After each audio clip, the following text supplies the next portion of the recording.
please rise to the pledge. I pledge allegiance to the flag of the United States of America, and to the republic for which it stands, one nation, under God, indivisible, with liberty and justice for all.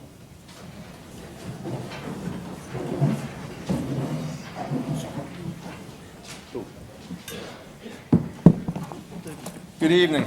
Welcome to the Planning Board meeting of March 22nd.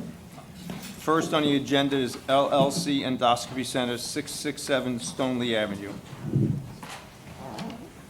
I think-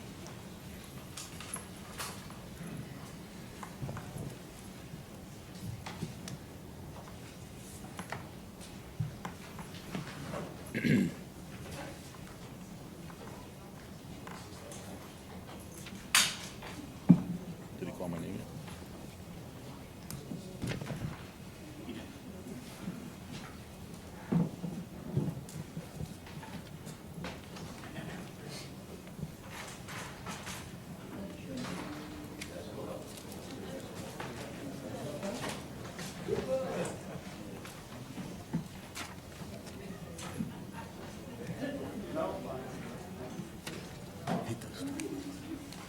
Mike, I believe you had some comments? Yeah, the applicant changed the layout of the building stairs from the approved site plan that was approved a few months ago. They're back now to get an amendment for the change. I wrote, what is the width of the sidewalk at the northerly side of the building? On my scale, it came out as about 2 feet, which is obviously not enough. Joel submitted a plan today that showed, I think it was over 4 feet now. And I wrote, how will the doors be accessed? I didn't see the drop curbs, but they were on the plan, so it was just a little cluttered where I was looking. So that it did is show me. accessible, that would be accessible? They are accessible. Okay, thank you. And Rich? All engineering comments have been addressed. And Pat? And, Mr. Chairman, again, this is a plan you approved several months ago. It's simply a revision to that staircase that's required for compliance issues. So there's no issues with respect to that, and you have an approval resolution before you this evening. I would add, however, that Joel submitted the revised plan this afternoon, so the date of the plan has to reflect today's drawing. We've all reviewed this and spoke about this before. I think it's a good improvement for that endoscopy center. Is there any questions tonight from the board? Any new questions from the board tonight?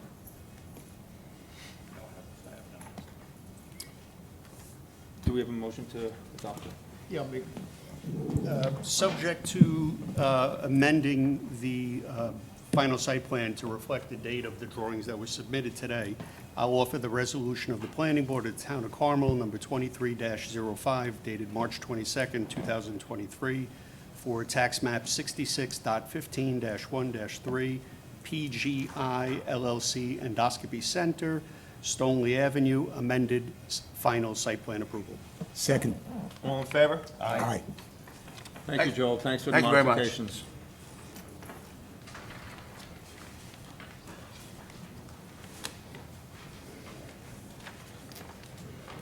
Next on the agenda is Diamond Point Development, LLC, 4 Baldwin Place Road, site plan.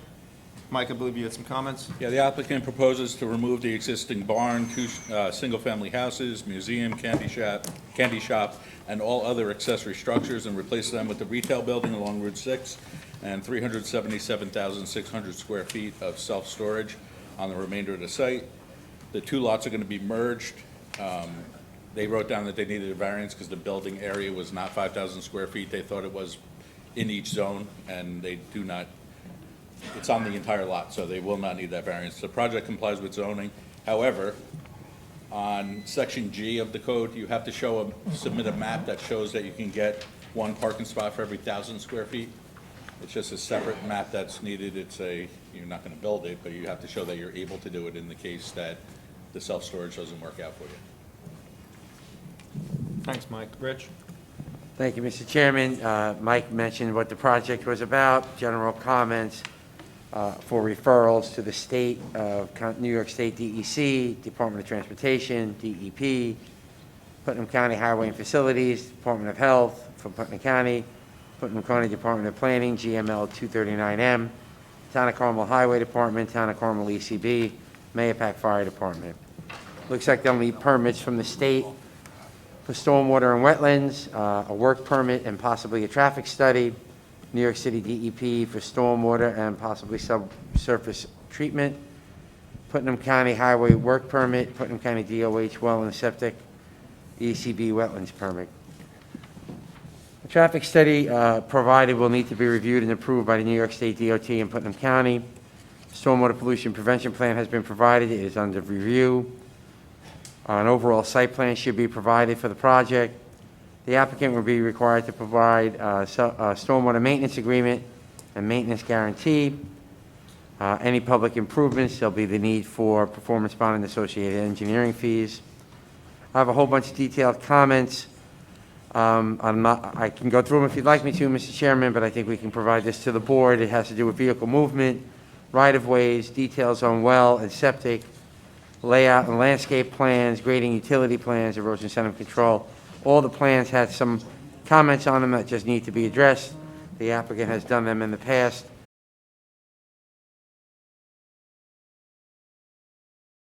Pat, I know you had many comments also. Yeah, Mr. Chairman, so this is a fairly significant development.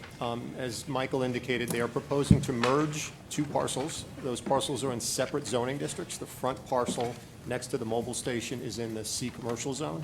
The back portion, the majority of the property is in the commercial business park zone. So the applicant's proposing to merge those properties into a single parcel, which is a logical thing to do for a single development. My recommendation would be that they also modify the zoning of the property to reflect a single zone. The CPB zone would be the preferred zone. Again, it's just a logical thing to clean up. If you're a single parcel, you don't want to have a zoning district line segmenting a portion of the property. So if they're going through the trouble of the merger, the rezoning is a logical thing to do. There are two components of this project. So the front portion of the project, they will build a retail building where they will sell the elements associated with the storage facility. And then there are 9 buildings in the back of the site, large buildings and smaller buildings, significant development, to address this self-storage facility. So a few things with respect to the use. We have to have a much better understanding of how the self-storage facility is going to operate. Are these individual residents bringing their Christmas decorations here? Are these commercial operations bringing their materials here? How often are trips generated? There was a traffic study that was generated for this. This use is subject to an additional set of standards in our code for industrial uses and self-storage uses. It appears that they are generally consistent with most of those standards, but there are some clarifications that we'll need from you moving forward with respect to that. One of the issues with respect to this application is that it is accessed on 2 locations around perhaps the worst intersection of the town, that being the Baldwin Place Route 6 intersection.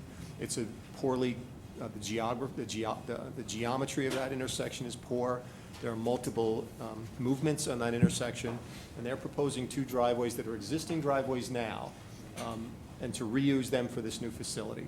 Those existing driveways may be suitable for the existing operations, but perhaps not for this. Both of those roads are the state's roads, so as Michael and Rich indicated, DOT would have to have significant input to this, but the applicant's own traffic consultant suggested moving the driveway that they proposed on their plan. So we didn't even get a chance to ask you to do that. Your own guy asked you to do that. So what another recommendation, Mr. Chairman, would be to bring in our own traffic consultant to help us review this. The other element with respect to this is these new buildings are going to the top of the hill behind those farm buildings, which are basically open fields today. So there's not a visual issue related to that now because it's the top, it's sort of empty and there's nothing there. Once you put buildings on top of that, there's nothing around it necessarily. There's wooded areas down below, but not up top. So the notion of screening, buffering, landscaping is something we should look at very carefully. One of the things we'd ask you to do is provide renderings from different viewpoints so we can get a better understanding of the building. They provided a couple of renderings to give us some sense of the buildings. The front building looks great, similar to the buildings we've done further down Route 6. The back buildings are storage buildings, so while what we saw didn't look terrible, sometimes they can be terrible, so we want to be very careful with that. Your role is as the architectural board in this particular application, so you must look at these carefully. So again, I'd recommend we retain our architectural consultant to look at this as well.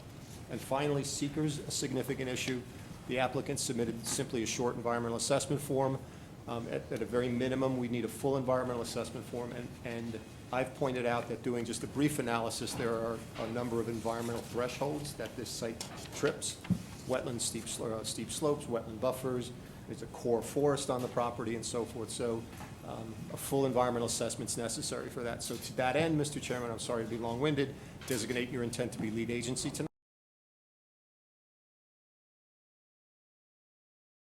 Turn it over to the board. I'm fairly familiar with the projects we've met, but the board has not, so maybe you can give us an overview of the entire project. Thank you. Good evening, Mr. Chairman. Nicholas Ward Willis with Keenan Bean, counsel for the applicant Diamond Point Development. We're joined tonight by our applicant's representative, Jason Sommer, who will answer some of Mr. Cleary's questions and comments about the operations and give you a sense of how this facility would operate.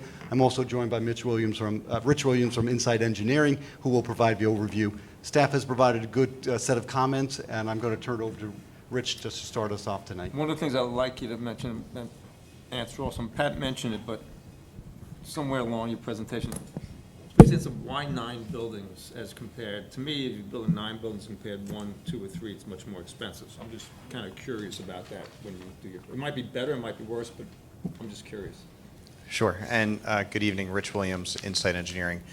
I'm going to go first, but when I turn it over to Jason, he's going to be able to talk to you about the market demand studies, the need for the building layouts, configuration of the buildings, different products they offer, and answer some of those questions. Great. So if you want to just bear with me, I'll walk the board through the site first. I think we're all familiar with this property. I know I was since I was a kid. It's the old Impact Farm property. It's a 30.53 acre site. As you heard in the opening remarks, there's 2 pieces of property. There's a smaller property down in front, which is 0.67 acres in the C zone. That's where if we drive by, we see the firewood operation taking place. The rest of the site, which is 29.86 acres, is in the C/BP zone. And our intent is to merge the properties. As far as environmental constraints, we do have steep slopes on the property. If you're aware, along Baldwin Place Road, we have a lot of forest. Just looking at the map I brought with me, you have Baldwin Place Road wrapping the property. Here, you have US Route 6 running along the bottom of the property. Would you point to the mobile station, please? Okay. And the mobile station is down on the corner. We are maintaining our existing site entrances off of Route 6 and Baldwin Place Road. We did receive the traffic consultant's memo the day of the submission, so we did not have time to react to their recommendations. We agree with them regarding the entrance on Baldwin Place Road and plan on shifting that in accordance with their recommendations. But what the traffic consultant essentially said was, you know, this project is going to have a minimum increase in trip generation based on existing traffic volumes. They also did recognize and will be performing a full traffic impact study and intersection analysis. We recognize the sensitivity of this intersection. It's why we got them on board at the onset, because we want to make sure we're handling it responsibly and we don't, you know, start talking about site plans and things with you without their input and get too far ahead of ourselves. We do have multiple buildings throughout the property. We envision this site being constructed in 2 phases.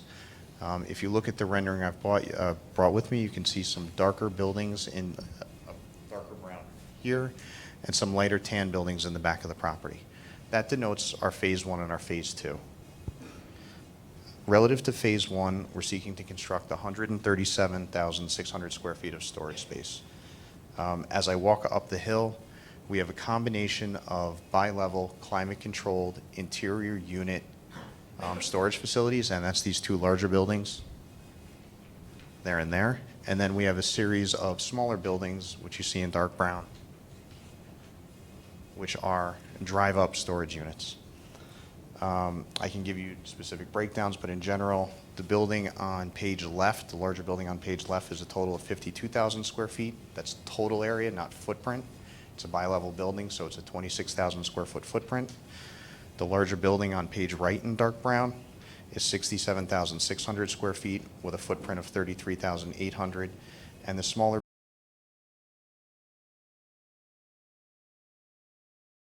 in phase 2, we do have 2 buildings. Each one is 60,000 square feet footprint. So it's a bi-level building, so each building is a total of 120,000 square feet for a phase 2 total of 240,000 square feet. Based on the parking, we're required to have 44 spaces. We've located 58 throughout the site.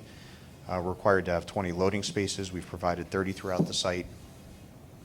We did provide a preliminary stormwater pollution prevention plan. One of the things that we're also focused on, in addition to traffic, is, the town engineer pointed it out, and from knowing the road, I'm keenly aware, at the mobile on Baldwin Place Road, there's an existing flooding problem. If you drive down Baldwin Place Road during heavy rainstorms, or, during December when you have snow melts, there's often, puddles of water in the road. We were sensitive to that with our stormwater design. We did testing on the property already just to understand the suitability of the soils for stormwater, as well as septic, because there isn't sewer here. This will be treated by an on-site septic for the office building. But we were able to find a lot of areas where we could infiltrate stormwater, and that's our intent. So the dark green circles and geometric shapes on the plan, those are various stormwater management practices. For the most part, there'll be pre-treatment basins and infiltration basins. The only one that won't be is in front of the office building along Route 6. We designed that to be a bioretention filter. We intentionally, when we were looking at the office building, we're trying to be sensitive to the streetscape along Route 6. We're going to add a stone wall along that streetscape. We're going to add some landscaping behind the wall. We sited the parking lot behind the building to help create a green frontage. And that's why we're going to do a bioretention filter there, because it's a practice that's shallow. It's not deep. So it's not your 3 to 4 foot deep basin. It's usually 2 to 3 feet deep, gentler side slopes, and more heavily landscaped. So we think we can use that more aesthetically to help enhance that frontage and create a more green frontage. Also of note, a lot of the existing development down in front where the wood, the firewood is being sold, is actually in a state and town wetland buffer. A lot of that is going to be reclaimed. We have a mitigation area on the plan where we're going to try and bring a lot of that buffer back, because we have a smaller need for that space based on just the office use. As I mentioned, it's on-site septic for wastewater. We'll drill a private well for water supply. And the last thing on water I want to mention is we are going to have underground fire storage tanks for those bi-level buildings, as they will need to be sprinklered. So we'll be providing storage for that water as well as a fire pump. I'm just going to thumb through. I'll turn over the microphone to Jason, but what I'll do really quick is I'll just flip through the elevations for you. And yeah, if you want to help over there. Just to give you a sense, we did supply as part of our package. Rich, where you putting the septic areas? They were not shown on the drawings. Because it's an office for only 1 employee, 2 employees, it's very small. It's going to be right here in between the first drive-up storage building and the office. We did do testing again, just to test and make sure that we believe we can get a septic area there, and we can. There are no public restrooms in the storage buildings, right? We're going through that now. Just based on the size, code may require that we have a restroom in one of the buildings, and if we do, we'll likely bring it to the same system, but tonight I don't have an answer for you. Still use the one septic. If we can and it makes sense, if it's so far away where it doesn't, I may put in another small septic. So I don't know the answer to that tonight. Has that area been tested? We've tested basically across the property. As you can imagine, with the pond and the wetlands down here, the only place we really found unsuitable soils was down in front when you're basically at the same elevation. There is a DEP delineated water course that crosses along the front of our property on Route 6 that enters into a culvert. So that's a lot of what's driving the design here with respect to impervious surface setbacks and being able to reclaim a lot of that wetland buffer area here. I think the code allows for just a bathroom in the in the office building, because anything else won't be monitored. You wouldn't know if it was running for a week or a month or a year, unless somebody goes in there and checks it every day or whenever they go in, so. I don't know the answer tonight, but we're questioning that internally right now, so I hope that's the answer. We did provide elevations. If we want to flip, actually I'll move to you, as well as two pictures of what the site is envisioned to look like. This is the view from Route 6. So you can see our office building. You can see one of the storage buildings in the back. This is approximately where the existing barns are located. The stone wall in front with the landscaping. And then we have the green space in front. If we want to flip to the back. I'm going to miss the wood pile.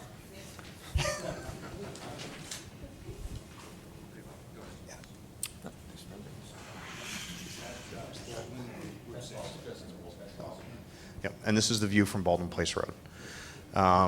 We are intending to keep the stone pillars. We're going to dress them up a little bit, but try and match the stone that's there. We don't want to totally lose the feel in the streetscape that's been there. It's familiar to all of us. But we do want to clean it up. I mean, those pillars need some repair. We want to just dress up the stone walls, address some of the landscape coming in. Moving that driveway up the road now. Correct. You taking the pillars with you? I don't know. We may, just as part of matching the stone, we may want to do something different, but, when you start changing stone types, you can start to change the feel of things. Just claiming that you were going to reuse that. Yeah. That driveway That's a you're good not going point. to reuse. Rich, Pat mentioned, I think Mike mentioned, and maybe Rich, we have met DOT on this exact intersection months ago. So they do have their eyes on this as one of the more dangerous or intersections in the town of Carmel. So you're going to have to really work with the DOT on this one. Yeah, and if it were just DOT, I'd be happy, but Baldwin Place Road is a county road, so we actually have to marry Yeah. Putnam County Highways and Facilities with DOT and make all of this come together. So that's why we got Colliers engaged right at the onset, because we realized there's a little bit of a lift there, and, we want to pay attention to it. And the county is looking at that drainage issue. It taps into a town drainage issue down, drainage system down on Kennard. So there is a lot going on in this area. One question about the trees on the left-hand side. Are those trees present now, or these will be added? This is an interpretation of what the site's going to look like. There is an existing tree here now. So I was trying to match up what I was seeing in that rendering with the site plan, and I may have made a mistake, but I counted in excess of 25 trees there, and I didn't see that number of trees on the site plan. Right, so, This is the area Yeah, you're viewing, right? You're viewing Yeah. up towards the yeah. You're going to need the microphone otherwise. so what Jason just said is Give us a second mic there, Anthony. you're looking here, basically looking in. And in this rendering, the idea, it's not a true rendering, match the, landscape to match our plan yet. We just wanted to come in with a picture of what the buildings would generally look like, how they'd sit in the site, so. So, your comments the there. reason I bring it up is because I do find the trees in the picture attractive. They'll border up against the road, assist with the sighting of these buildings in terms of what you see from the road. I would encourage you to adopt those trees for the site plan. Okay. Okay. So, if I can turn it over to Jason now, he'll just talk a little bit about the operation, because that was one of the comments. Thank you, Planning Board, thank you, Mr. Chairman. My name's Jason Summer. I originally am from Schenectady, New York, and grew up in Schenectady. I live in Atlanta now with my brother. We don't live together, but our business, Diamond Point Development, we're the two partners in it. So you're talking to one of the principals of the business. This will be our 14th self-storage facility. We do them from Maine down to Georgia, so we've got some experience doing this. What we do is not maybe what you think of first when you think of self-storage. You think of orange doors or red doors, and you think of that's not what you're going to see here. This is going to be more of an upscale product. It's going to be mostly a climate control product. It's going to be a new cleaned up product, and that is what we do on all of our properties. So anyway, we think it's a good fit for this area. We do not think it's really going to compete with the existing storage here. We think it's going to be a better product, quite honestly. Excuse me. One of the things that was discussed when I met with staff and you, Mr. Chairman, a few months ago was the demand, trying to understand, do you need this here? And there's a study that I'll provide at our response to the comments, but there's 2.22 square feet of self-storage per capita in this market.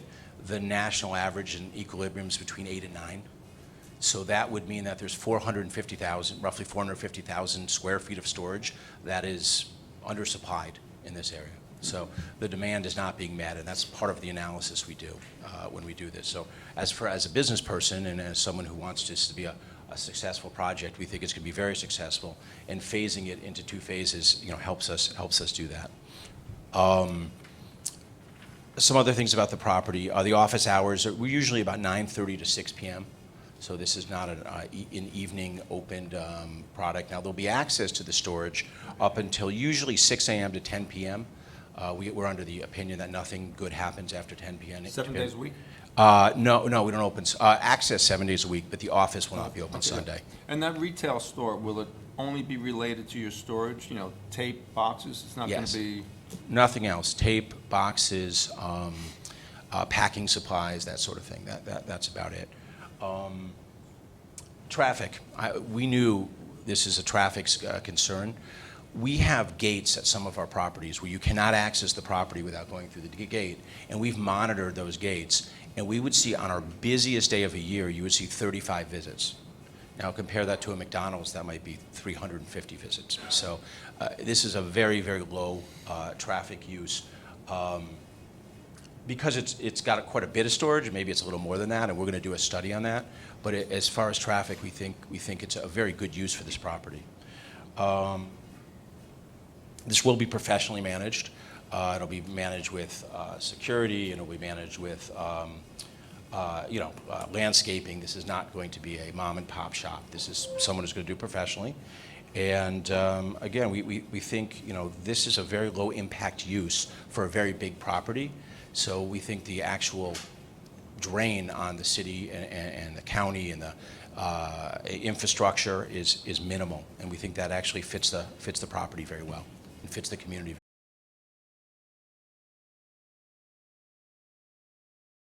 Is it going to be priced out of the market for people who want to use storage? I mean, to your point, there's a lot of storage around. What's the price comparison? It's a great question. The storage you have here, if you drive up and down Route 6, is overpriced. So actually, I don't think so. We would be very happy to be getting those prices. It'll probably drive their prices down a bit because there'll be new storage in the area that people would rather store at than the old existing product. Does that answer your question? Yeah, just curious. As you said, you market it as being upscale, and it looks really nice in the renderings. Yeah. What is it going to cost for people to come and use the facility? Usually, it's a good question. The climate controls more than the non-climate. Yeah. Usually, it depends on the supply and the demand, but most of the time it is. And again, it's all about bringing people in and getting new customers. So, does that answer your question? Yeah, no, just as I said, curious. And as you get further down the line, probably can give more detail. Sure. But This yeah, is the that's beginning fine. of a process. You'll Yeah. probably see me quite a bit and Okay. ask any questions you want. Mr. Chairman asked before, I think it was you who asked that. Why 9 buildings? Yeah. Right. Pat mentioned, and I reiterated. All of these buildings are what we call bi-level buildings, so they're half under the grade of the soil. So you're not going to see any tall buildings here, and we do that because no one likes to see tall buildings here. First of all, second of all, we don't like to put elevators in the buildings, and when you're renting self-storage, you don't want to put your stuff in an elevator. It's an inconvenience to have to load up an elevator, take the elevator up, and then go to your unit. So everything you see here will be what we call ground level self-storage. So it's a better customer experience. Because of the grade of this property, it would be nearly impossible to do this with one big building. But as far as economics go, you're right, Mr. Chairman, it is less expensive for us to do one big building. So So you mentioned you go from Maine to Georgia. Is there Yes. any other area in this area that you've done? Schenectady, we've got one going up in Poughkeepsie, we've got one going up in Kingston, one going up in Danbury, but they're not in completed state. Schenectady, New York is done. I would say it's the closest. We have one in Maryland. It's not Danbury close. may be closer than Schenectady. Danbury's closer, but it's not up yet. It's Yeah. it's in the process. Okay, So, thanks. Your utilities will all be underground, your electrical services? yes, yes. Do you have flexibility on the architecture to adopt a more, I love the office building. How close could you get to that? To Bob's Yeah. point, I'm sorry to Yeah. interrupt, but one of my notes here is that I believe you should talk to Rose next week, and I think we should engage with our architecture review consultant also, right? Because this is one of our gateways to our community, so to Bob's point, let's get you together early with the firm we use as our architectural consultant. That would be better for us, too. Did that answer your question? Yep. Yep, that'd be better for us. Yeah, And we don't the want answer you- is yes. We are you know, we want to accommodate the community. We're part of the community now. Once we put this up, We're we off want to it a to be good lived in. start, so I think we'll capitalize on that. Okay, thank you, thank you. Yeah, we don't want you to go spend X amount of dollars design something. We said, whoa, whoa, whoa, that's not what we had in mind. So I'll make it, I made a note already for Rose, but when you talk to Rose next week, ask her to get you that number. Will do. Procedurally, Mr. Chairman, you can designate your intent to serve as lead agency tonight. Oh, I think, well, if there's no other questions, I think, well, I'll ask you, go ahead, Anthony. Mr. Chairman, I'd like to make a motion to declare us as lead agency. Second? All in favor? Aye. So we have 8, 10 page of comments. You'll get those from Rose, from the consultants. You'll get those from Rose when you speak. Those should be in the office Monday. No, tomorrow. Should be in the office tomorrow. Yeah. So you'll get all the comments. You'll get the architectural firm, and then we'll meet back when you're ready. Thank you. Thank you.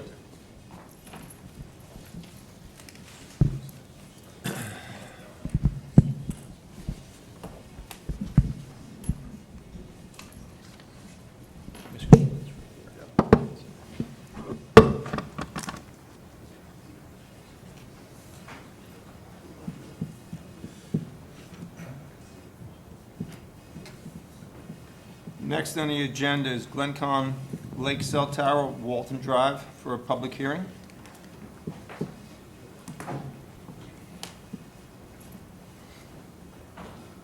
As these gentlemen get set up, this is, we've had this open for a public hearing in the past. The only thing I'm going to ask tonight is try not to be repetitive. We've read lots and lots of, we've read all your emails. We've listened to you speak a couple of weeks ago. I'm not saying you can't speak again, but we don't need to be repetitive. If you're going to speak, please sign in. There's a sign-in sheet at the podium. Let's try to limit ourselves to 2 minutes, 3 minutes at the maximum, and let's conduct ourselves professionally today. We got a big agenda tonight. Refrain from the clapping and the comments. With that being said, Mike? Yeah, my comment's the same as last time. I wasn't here, but the variances from the zoning board were not granted, so that's the only comment I have. And Rich, I know you had some comments. Yeah, so I did speak with Mr. Gaudioso earlier this week with regarding the graphic representation of the vehicles. I thought that a crane would be needed in the future. I was mistaken. He said a man lift would be there for future maintenance. The only comment I would have to that is we should have a document that shows how that vehicle will move in there, how it's going to access onto the site. There was a lighting spill plan provided. My notes say that it wasn't. It was buried, well, it wasn't a separate lighting spill plan drawing. I normally expected that. It was on another drawing. Mr. Gaudioso pointed that out to me. So that's what I have. Thank you, Rich. And Pat? No further comments on this, Mr. Chairman. This is on this evening for a public hearing. Prior to me opening up, is there anything you want to mention, Mr. Gaudioso? I'll just mention that we did receive the comments, as I mentioned to Rich. It is a man lift that would be used. It's roughly the base of the size of this SUV that we show on the plan, so we can certainly clarify that as well. It's not a crane. It would be a man lift in the future. The crane is for the construction, and that is also shown on the plans. In response to the comments at the last meeting and that we received since the last meeting, we did submit a letter from Mr. Wimmer that showed, just by way of example, 10 locations of towers, including 3, I believe, in the town of Carmel, including the one across the street, that are in close proximity to residences that are within, the surrounding area. We submitted a property valuation report from Lane Appraisals, and we submitted a preliminary drawing showing a second alternative on the property, which would be back towards the power lines, and we have that on this plan here. That location would meet the 280-foot setback. I think I had mentioned this earlier at the first meeting. The downside of this location is that it is in the wetland buffer, but we would be willing to proceed with the alternative location, which does meet the 280-foot setback, on the understanding that we would first also have to get approval from the property owner, and we would also have to have a positive recommendation for the wetland permit, so we can go and try and seek the wetland permit. Thank you. Does anyone from the audience wish to be heard on this application tonight? Please, state your name and sign in.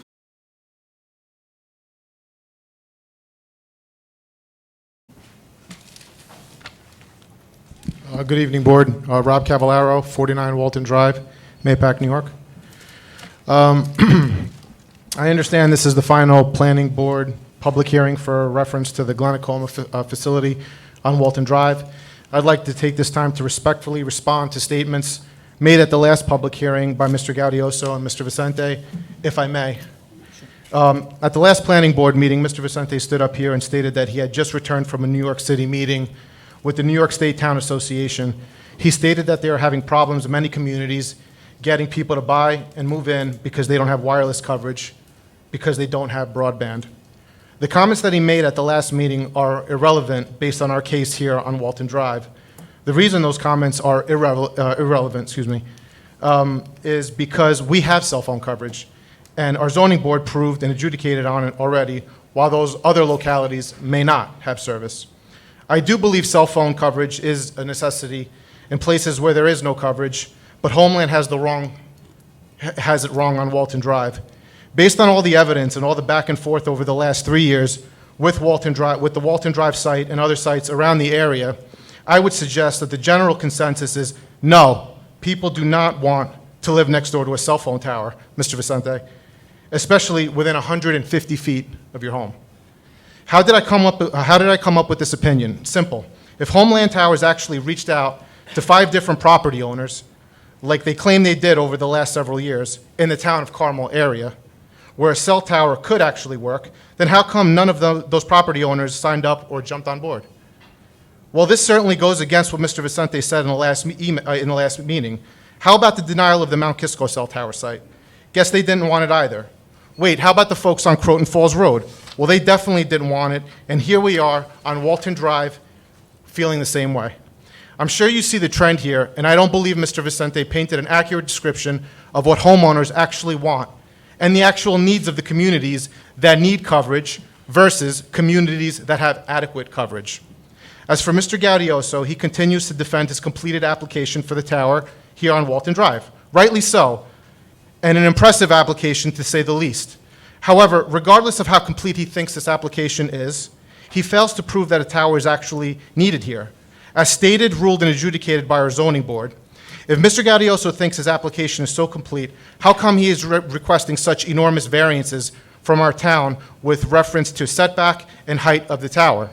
He already knows that the town code, what the town code is, and continues to ignore it, and the arrogance to continue to pursue such high demands from our planning and zoning boards is nothing short than it being ludicrous. This application is obviously incomplete. On Friday evening, I received notification from my attorney that a motion had been filed with the federal court, which of course we all knew that Homeland was going to do. One of the items on the motion is a leave to amend their complaint to add a claim challenging the zoning board's denial for the Walton Drive Tower. What is this claim for? What are you challenging? You got your entire explanation as to why the tower on Walton Drive was denied. Mr. Silvio Balzano from the zoning board outlined a detailed explanation stating you have no proof an actual tower is needed here based on the research. With that being said, a letter from Klaus Wimmer dated March 20th, 2003 states he is responsible for identifying a suitable location for the telecommunications facility that would remedy the significant gap in reliable service in the area. Mr. Wimmer also has it wrong. Once again, as proved by the zoning board, a cell tower on Walton Drive is not your answer. In conclusion, over the last 3 years, we have discussed, negotiated, and argued over this matter with no real resolution in sight. We have watched Homeland and Co. spew facts to us that may be true and others that are entirely false. It is my impression that Homeland and its counselors have zero compassion for the people in these neighborhoods, that there has been zero consideration for the communities involved, and they think they can just steam on through places where we live and burden us with this. The tower Mr. Vicente described in the last meeting that is located in the neighborhood that he resides in is surely not within 150 feet of his home. He doesn't care how close the Glenacoma facility is to our homes. Thank you for your consideration. Thank you. No, please, we have a busy agenda tonight. Thank you. I gave Rob some liberty. He's the first speaker. I know we went over time there, but I thought you wanted to do an introduction, so I'll take that as that, okay? Anyone else wish to be heard on this applicant?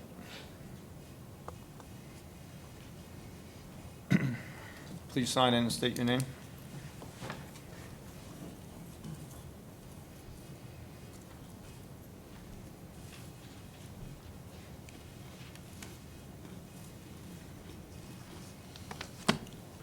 Good evening, Brian Miller, Kia Ora Boulevard.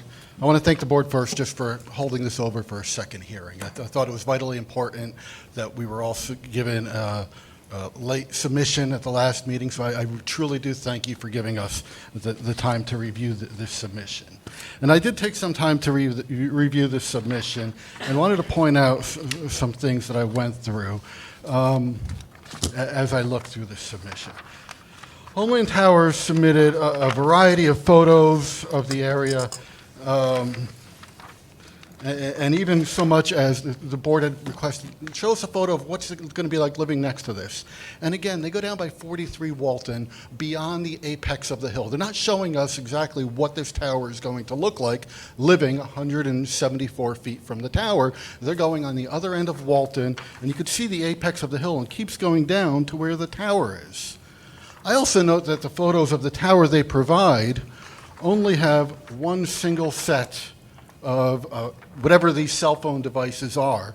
However, when you look later in their application, they provide photos where there's a set of devices, I don't know what you call these, panels, if you want to call them that. And they set them at 140, 130, 120, roughly down to 100 feet. None of these photos show those panels. And I also think that's vitally important because I don't remember if it was before you or the zoning board. Mr. Gaudioso stood up here and said they did a test with the crane. They tested the measurements at 140 feet, 120 feet, 100 feet, and they said that as you got down 120, 100 feet, the service wasn't good because of the topography. So are we looking at just panels at 140 feet, or are we looking at them in 120, 100 feet? Where they've already admitted that the topography doesn't work. So why are we using this location? Just because you have a willing landlord doesn't mean this is the right fit. And I wanted to go through Homeland Towers submitted. Rob, just in summary, please. Brian, Yes, but I just want to go through their letter. in summary. We've seen all their letters. A summary, yes, but a couple things, because I don't know if they're trying to create the narrative. I keep seeing these things about only 53 trees. I don't know if there's case law about the trees, but nobody's, I haven't heard you guys ask any questions about the trees. I don't know why they keep going on about the trees. There's one, to move the road coming up from down in Maple Hill. And they said it's going to take out more trees. Everybody knows it's going to take out more trees. That wasn't requested. They provide a photo of what it's like to see the cell phone tower up on the mountain from Walton Drive. That's 1.5 miles away. I still think it's an eyesore. I have a beautiful sunset, and every time I look out there, there's the cell phone tower, but it's 1.5 miles away. When you look out there, you don't see people living underneath that. And I'm trying to summarize real quick. They submit in their letter that they provided this tower to cover the vicinity along Union Valley Road and the adjoining residential streets. And I submit to you that's not the case. I've showed you the photo. I don't want to rehash, but the goal objective is Lake Lincolndale. When you look at the submissions, when you look at the drive tests, Union Valley Road is covered, and its surrounding areas are covered. The coverage here they're looking for is Lake Lincolndale, which is Westchester County, not Putnam County, not your constituents. I also just wanted to go a little bit into Mr. Vicente stood up here. Need to wrap up. Yeah, real quick. Mr. Vicente stood up here, said he could see a cell phone tower from his house. Now, I'm not going to give you his address. It's public information. That cell phone tower is 0.5 mile from his house, not 174 feet. And that's the real issue here, is they want to put a tower 174 feet away from these things. And you're, as I told you before, I'm going to wrap it up real quick, you'll be creating precedent. Now, I know he told you that's not precedent because there's already towers in residential areas. Because there's already towers in residential areas, that's precedent. What they don't have is a monopole 174 feet from people's house. Gotcha. Thank you, Thank Brian. Thank you, Brian. Thank you. Others that wish to be heard tonight?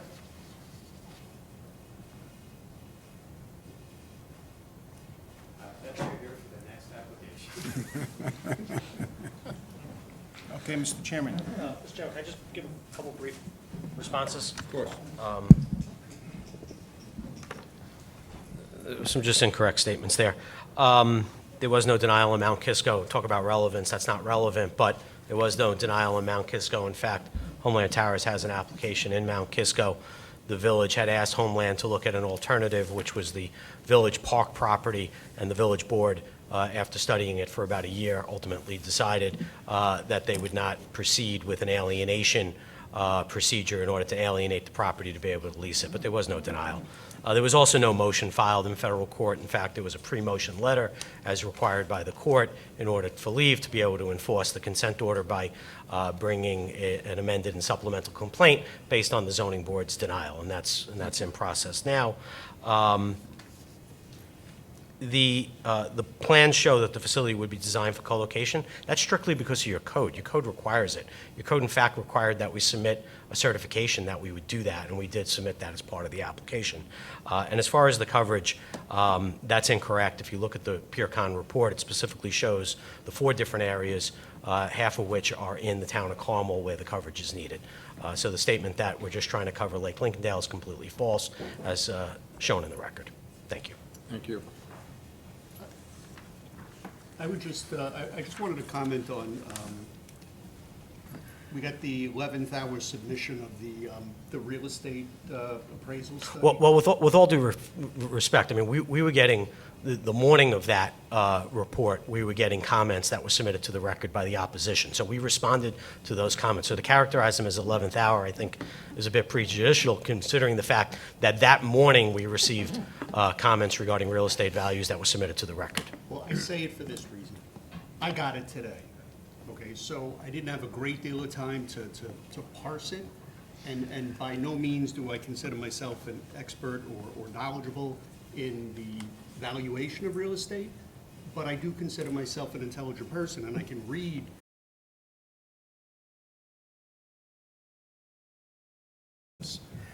You look at square feet and you look at sales, and then you compare with a view of a cell tower versus not a view, and he concludes basically that the square foot price, there's no difference really, or minimal difference.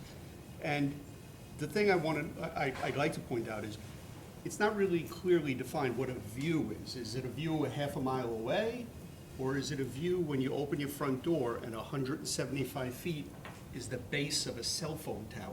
See, that, in my opinion, would be much more relevant to this project. Well, I think if you marry that to the report that Mr. Wimmer submitted, you see how many of those sites are within those same types of proximities. And I don't know if you read my cover letter, but at least I believe it was approximately a half dozen courts actually agreed with the methodology in the land appraisal report that we submitted. So that's been fairly well litigated, and each and every case has come out in favor of that's a proper methodology. Listen, I'm not going to dispute that. I'm just telling you from my perspective, this is a unique situation, truly. I mean, we have a... It's not a unique situation. With all due respect, there's a tower across the street that's within exactly the same proximity to the residential structure on the corner. So it's not a unique situation whatsoever.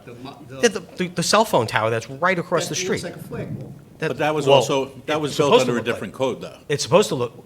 Yeah, but it's not a unique... He said it's a unique situation. It's fine, let you know. You can come up with any code you want. The fact of the matter is that tower... The tower on Crest is just as close, if not closer. We pointed out another tower in the town. We pointed out 7 other locations that are within the same proximity. So to say that this is a unique circumstance, it's not, number one. And number two, we've proposed an alternative here to show you that we would meet the setback.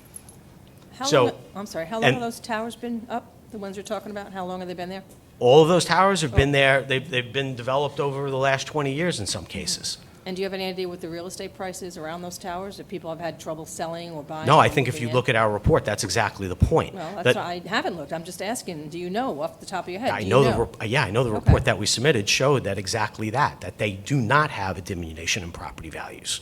So the assumption or the speculation is just that. It's not based on evidence. But when you look at the evidence of the 16 different locations that were studied in the report, all different types of facilities, all different designs, all different locations, in very close proximity in most cases to residences, No diminution in property values. From an MAI certified appraiser based on actual data submitted and obtained from the municipalities.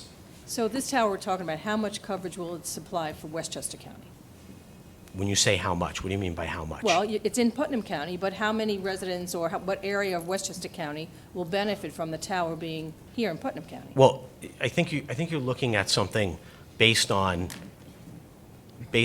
a static or immobile situation. So I live in Westchester, I come to Putnam. You might live in Putnam and go to Westchester. But what we did in the report, and it's all in the report that we submitted back in December, it goes through the square mileage of each location within Putnam and within Westchester. It goes through the number of residents based on the census data that are in each of those locales. So it's all in that report, and it's all detailed down to the last person. But at the end of the day, that's not a relevant criteria under your code. I mean, I have to stress that your code, we're here for site plan and special permit approval, and there's nothing in your code that shows or that requires that we show some type of gap in the town of Carmel. Right. Although we already do. We do show it. The report shows it very clearly. And I understand that, but it's evident that the residents of the area have the concern. And I'm just pointing that out. If it's covering more people in Westchester than Putnam, why is it in Putnam County? And I know you say there are towers that we showed in the report that are in Westchester that are covering Carmel. Right, but Should Somers not allow a tower in Somers to cover but those Palmer? may not be in someone's backyard 174 feet No, it away actually from is the in house. someone's backyard. It's Okay. in the Heritage Hills shopping, it's in the Heritage Hills condominium, and it's right smack in the middle of the condominiums. Near the water tower. Let's move it on. We've heard from the public tonight. Anthony? Okay. Mr. Chairman, I'd like to make a motion to close the public hearing and to prepare a denial resolution on this. Second. Pat, would you do, you going to second close the public hearing? All in favor of closing the public hearing? Aye. Pat, I think we ought to do a roll call vote for the denial resolution that Anthony just made. On the motion, Vicky, how do you vote? Denied. I'm sorry, I didn't hear what the motion was. You want to repeat yourself, Anthony? The motion was part one to close the public hearing, and second to prepare a denial resolution for this application. So is the application is the motion to deny the application is what I'm trying to understand? It's Yes. to prepare a Okay. denial resolution, which would be voted on at the next meeting. So, Yes, denied. Anthony, For the motion. Mr. Chairman, For the motion. Mr. Cote, for the motion, Mr. Frankel, For the motion. and John. For the motion, sir. Could I ask what the basis that you're directing the denial motion? It'll be in the resolution. Pat's going to prepare a resolution, it'll be in there. But there's no direction on what the basis is for that denial. It'll be in the resolution. Okay, but the board is not giving direction, is what I'm asking. Like, how does the consultant know what the basis is for the denial, is what I'm trying to understand. Through all our meetings. Okay, so based on what was discussed in the meetings? Yeah. Okay. Anything else other than what was discussed in the meetings? Nothing else about was discussed in meetings. Okay, fair enough. Thank you very much. Thank you. Please. We have a lot more on the agenda. Thank you.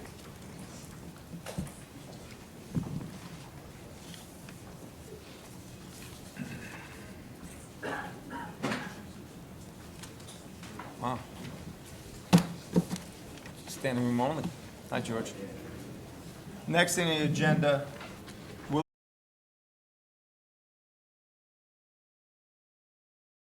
I don't believe you had any comments. I do not have any further comments. It's on for public hearing. That's correct. And Rich, anything you want to read into tonight? The answer is, there are some minor comments that have slowly being worked on. Mostly, it's a wetland and a validation map that needs to be provided to us ultimately, but that can be provided moving forward. And there are no further comments, Mr. Chairman. Again, this is on tonight for a public hearing. So since there's a large audience tonight, I'm going to repeat myself to the last applicant. Try not to be repetitive for those that want to speak. When you come up, please sign in. Try to limit yourself to 2 minutes or so, and let's conduct ourselves professionally. Mr. Chairman, perhaps one person is speaking, the next person can come and sign in. Sure. at the same time. Sure. Can we call speakers and go over what they're saying? No, I'll just go first row, second row. Because I don't know. And I'm sure no, because there's a lot of people that are going to want to speak that didn't sign in, so.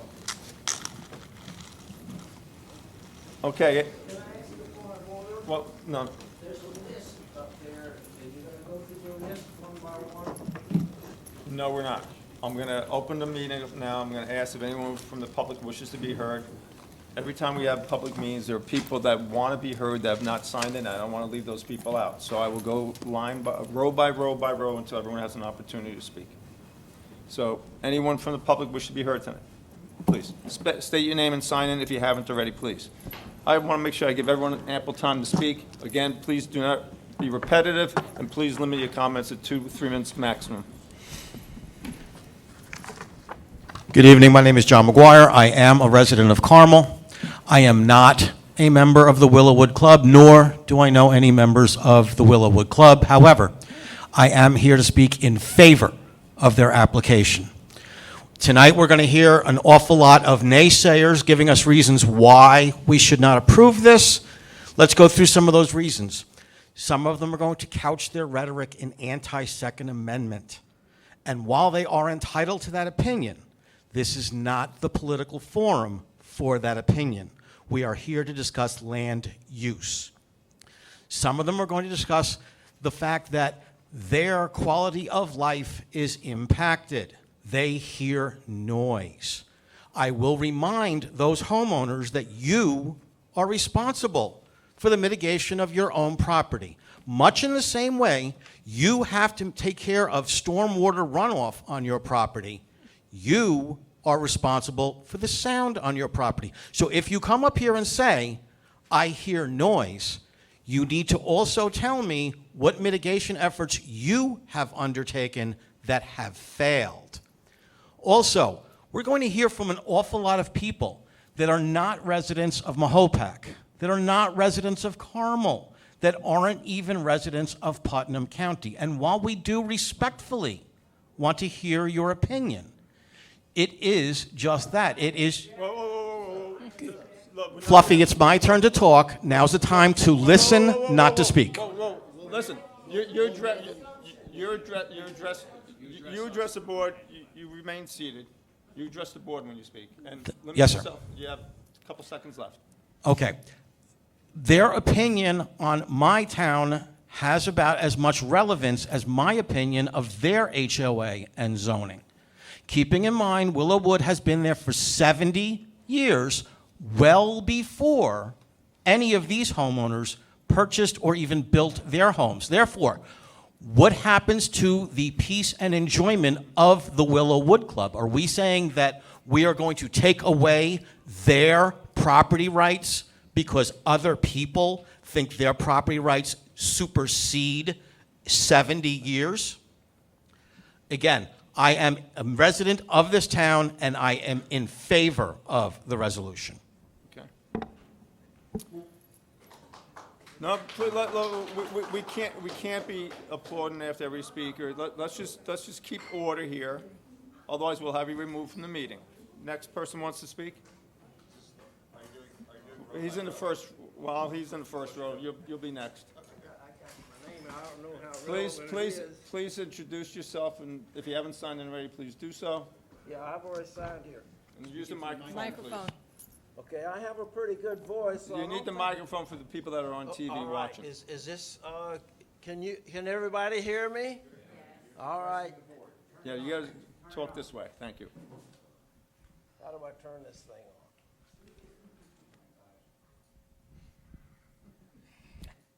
And please limit yourself, look, you're addressing the board. Please limit yourself to 2 to 3 minutes. You're not addressing the audience, you're addressing the board. Okay. My name is Robert Butler, and I live here on Union Valley Road, within earshot of the Willowwood Club. I'm a registered architect,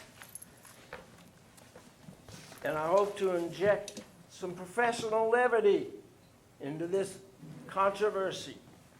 That I have written 15 books as an architect. 5 were on architecture engineering You only from have a couple McGraw-Hill. minutes. Wait a minute. I just want to say I am an authority on certain aspects of this subject. My first book was The Ecological House. I just It don't was want to the- see you spend your few minutes. All right, all right. Has the EPA weighed in on this controversy? Has there been a thorough environmental assessment of this area? I have a map here, a topo map. This area is filled with wetlands. There are a number of ponds on this property. I've heard that a few years ago, they, without permission, did some environmental damage on this property. I personally don't know whether that's true or not, but this should be looked into, and if they did this, restitution and remediation should be made before any kind of decision is made on the issue that is before the board now. There are three issues as I see it as a professional architect. One, literally tons of lead have been shot into these hills. What kind of environmental degradation is that going to create for the neighborhoods around it?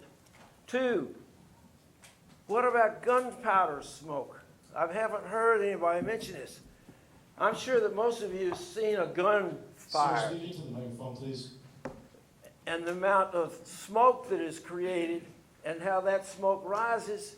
And when you have something like thousands of rounds of ammunition being shot, you're going to get a layer of smoke. And then that will eventually settle into the ground. And if it has done this for 70 years, we need to know what kind of sulfates and nitrates may have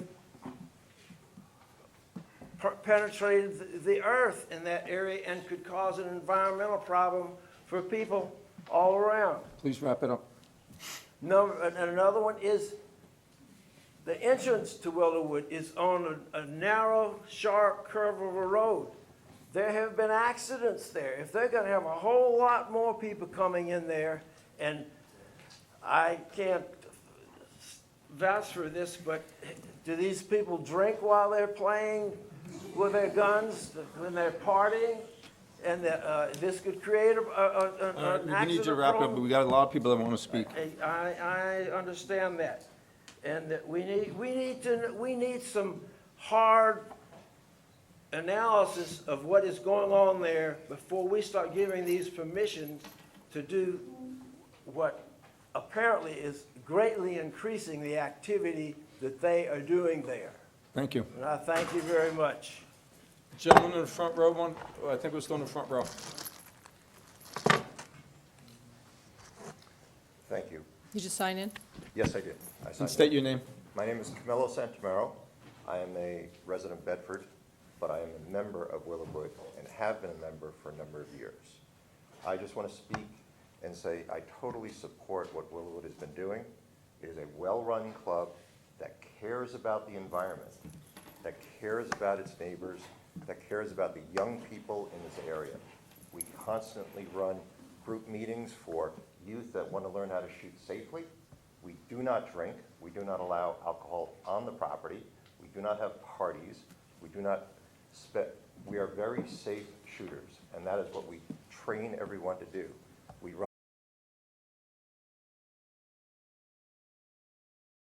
local policemen so they can come shoot.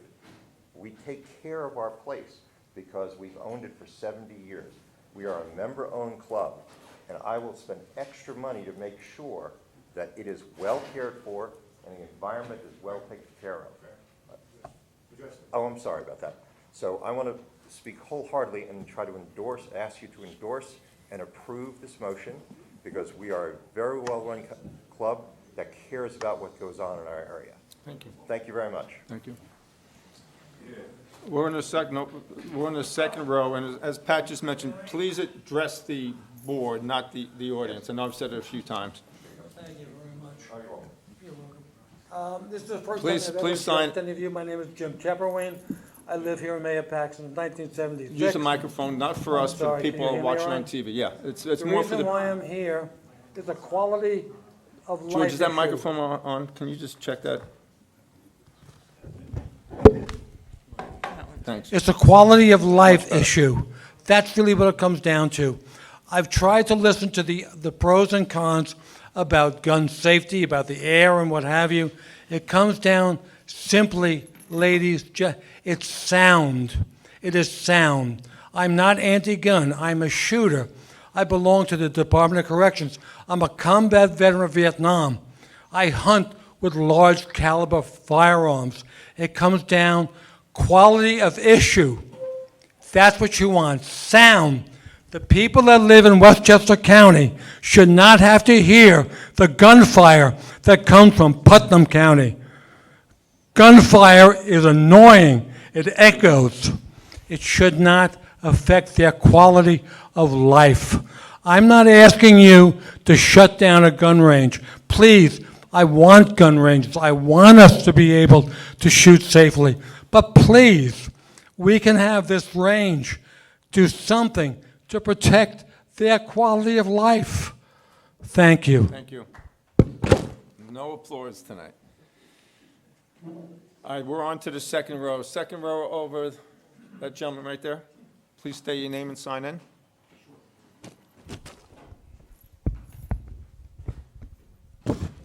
Use a good microphone. One of those was working pretty well. Is that it here? Yeah. Okay. That's the one. Please. Okay. My name is Graham Cooper. I happen to live in Somers, and I'm here to comment on the Willowwood Gun Club because I literally hear it, and it's right next to my house. Whether anyone thinks that's relevant or not, I'm not really concerned. I wanted to thank the board and the chairman for taking the time to listen to us tonight. Again, I'm directly affected, along with thousands of Mahopac and Somers residents, by the proposed expansion site of the Willowwood Gun Club in front of us today, along with its existing shooting areas. This plan places lead in the runoff and directly into the ground of the wetlands that supply water to our local communities and the city of New York. All current recommendations for shooting range design and operation are to never shoot into wetlands, do not allow runoff into wetlands, along with a design that supports remediation. Also worth noting is do not shoot into your neighbor's property. The Willowwood expansion plan chooses to ignore all the above. I am here to speak on the hazards of lead contamination from the shooting that will occur on the sport clay course if approved. Unfortunately, to do that, I need to address the estimated 1 million pounds of lead on the existing trap course of the Willowwood Country Club. Willowwood is asking for a permit. I'll skip over that to save time. It appears to me that Willowwood put their thumb into the wind and decided what a sport clay design should be. They chose to ignore a few facts. Have a remediation plan in place. Do not allow runoff into the wetlands. Shoot on a flat course. Foot shot fall safety zone for shooting lanes. This plan is a disaster. The shooting zones or lanes located on their property are all within the recommended shot fall safety zones of each other. To be clear, they're shooting into each other. They have 3 shooting lanes that shoot directly into the town of Somers, whose shot fall safety zones extend up to 750 feet into the Heritage Hills property. My guess is they have not procured an easement to do so. In spite of the fact that Willowwood has cradle to grave responsibility for every shot fired, past and present, they have no plans to reclaim any of the lead that they will leave on the site, and based on the club's own calculations, that will be 60 tons per year. The EPA and the National Sports Shooting Foundation, along with other experts in outdoor range design, recommend having a lead best management plan, also known as a BMP. As per the club's own admission, it is not possible to remediate the lead on the sport clay course. Unfortunately, almost all the water runoff from that course would be into the New York DEC wetlands. This is an important design consideration to have in the Willowwood BMP or lack thereof. To make matters worse, the existing trap shooting area and 5-stand sport clay courses shoot directly into New York State DEC wetlands located on their property, and the easement property they are responsible for. This is considered the cardinal sin of outdoor shooting range design, and it is recommended to stop this practice immediately. Thank you. Is anybody interested in all the permits they're supposed to have? RCRA, Clean Water Act, We're well aware. Superfund? Okay. You're well aware of all that? Well, thank you for the consideration. I would like to request a continuance for comment on this. Our counsel could not make it tonight and was not able to file a brief due to the short notice. We'll continue listening to people. Okay. Thank you for your consideration. We're in the second row still. George, why don't you just sit in the front row? Because we'll give you an opportunity at the end to speak. Sure. Did you sign in? Yes, I did. Thank you, and is this on? Okay, am I on now? Yeah. Okay, thank you. So my name is Justin Cooper. I'm a resident of Somers, and I'm here to talk about Willowwood and noise. So one position that the club has made, they've done a noise study, and they have provided that to the board. Now, a key piece of information that the club's representatives have provided is their understanding that New York State General Business Law, Section 150, provides that there's a 90 decibel sound limit for shooting ranges, and that overrides or supersedes local ordinances. Now, quite frankly, that's inaccurate. Now, the law is a complex thing, and I respect that, and thankfully we have judges to interpret the law. And this is also not the first time in New York State that a shooting range has had an objection to a local sound ordinance. So this is the full ruling in Hunter Sports Shooting Grounds, Inc., v. Foley, from 2019. It is a New York State Supreme Court ruling that is a state court, and this is a gun range in Suffolk County, New York, that had an objection to their local ordinance, that they had to have a sound ordinance, that they had to abide by. Now, they made a litany of arguments, and a legal analyst made the joke that, it was a shotgun approach on the number of arguments they made because it was a skeet shorting course. But the key part is that they had the same position. They believed that New York General Business Law, Section 150, provided for a 90 decibel sound limit that overrides language of the statute, which became effective November 1st, 1994, General Business Law, Section 150, added by the legislature in 1994, Chapter 543, Section 1, conditions the decibel levels on the absence of other applicable sound ordinances at the time of enactment. And this is for the other town. Bear in mind, the town's noise ordinance, which became effective in 1987, preempts General Business Law, Section 150, by the express terms of the statute.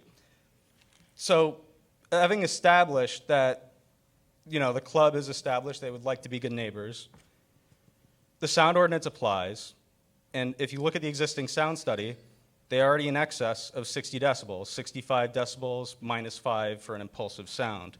That's the Town of Carmel ordinance. Finally, I'd like to move to just quickly on the matter of citing. So very quickly, we have a lot of people that want to speak. Very quickly, tonight. I And understand. You can always send No. your comments into Rose, and she'll distribute them all to us.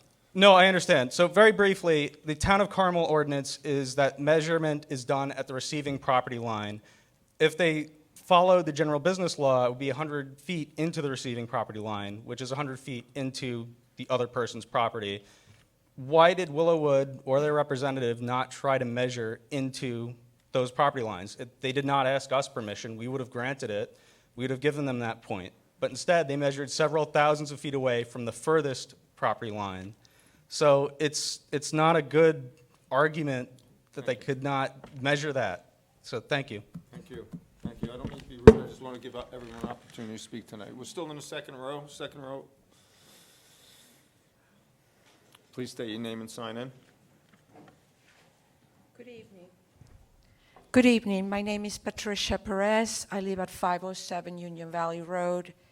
I'm here on behalf of my family to express our opposition to the amended site plan for Willowwood Club that they're pursuing in front of your board. Also, please be aware that we are part of the group of neighbors that have retained an attorney to represent us, and we are asking for a continuance. I've been in front of this board several times, in front of the Zoning Board of Appeals, in front of the Environmental Conservation Board since 2017, and I am opposing the expansion of the club for many reasons. First and foremost, I would like to mention what is Willowwood contributing to our community. They have 2 part-timers working at the club. They have people coming from all over the areas to our neighborhood. What I state here is they have nothing to contribute except for creating a public nuisance for the homeowners of the surrounding areas. The club is preventing us from enjoying our homes and the outdoors. If the club is allowed to expand, our quality of life would decline. My question to the board is, what are you going to do to the possible health hazards from the lead that the club had deposited on the land, the wetlands, and possibly the drinking water since the club's inception? The board task is, one of the tasks is to address the issues of land use, environmental, and fiscal impact, to name a few. How can this board approve this application without addressing the remediation for the lead contamination on this land? And I also want to point out that many times the representative of the club has been in front of this board. They mentioned that they use steel shots. And the noise study that the club submitted to this board actually states that they use lead. There is also the issue of excessive noise produced by the club. We are aware that you reviewed the study with your own company. Despite of how the sound is measured, how can you believe that is within the decibel levels that the town ordinance allows? How about when there are 20, 60 shooters during the club's hours of operations? So my question to the board is, what is the plan for ongoing monitoring of the sound level at the club? What kind of equipment is it going to be used? Who is going to be responsible to answer the neighbors' calls when we call, when our backyards sound like a war zone during a tournament? Thank you. Finally, how is the board going to address our decrease of our property values? I urge this board to protect the well-being of the residents of this neighborhood versus the members of the club that want to play in our neighborhoods. Willowwood cannot be trusted to police itself. Please wrap it up. The town of Carmel and the planning board needs to do it for us. Thank you. We're still in the second row. Anyone else wish to be heard in the second row? Please state your name, sign in. Yes, please.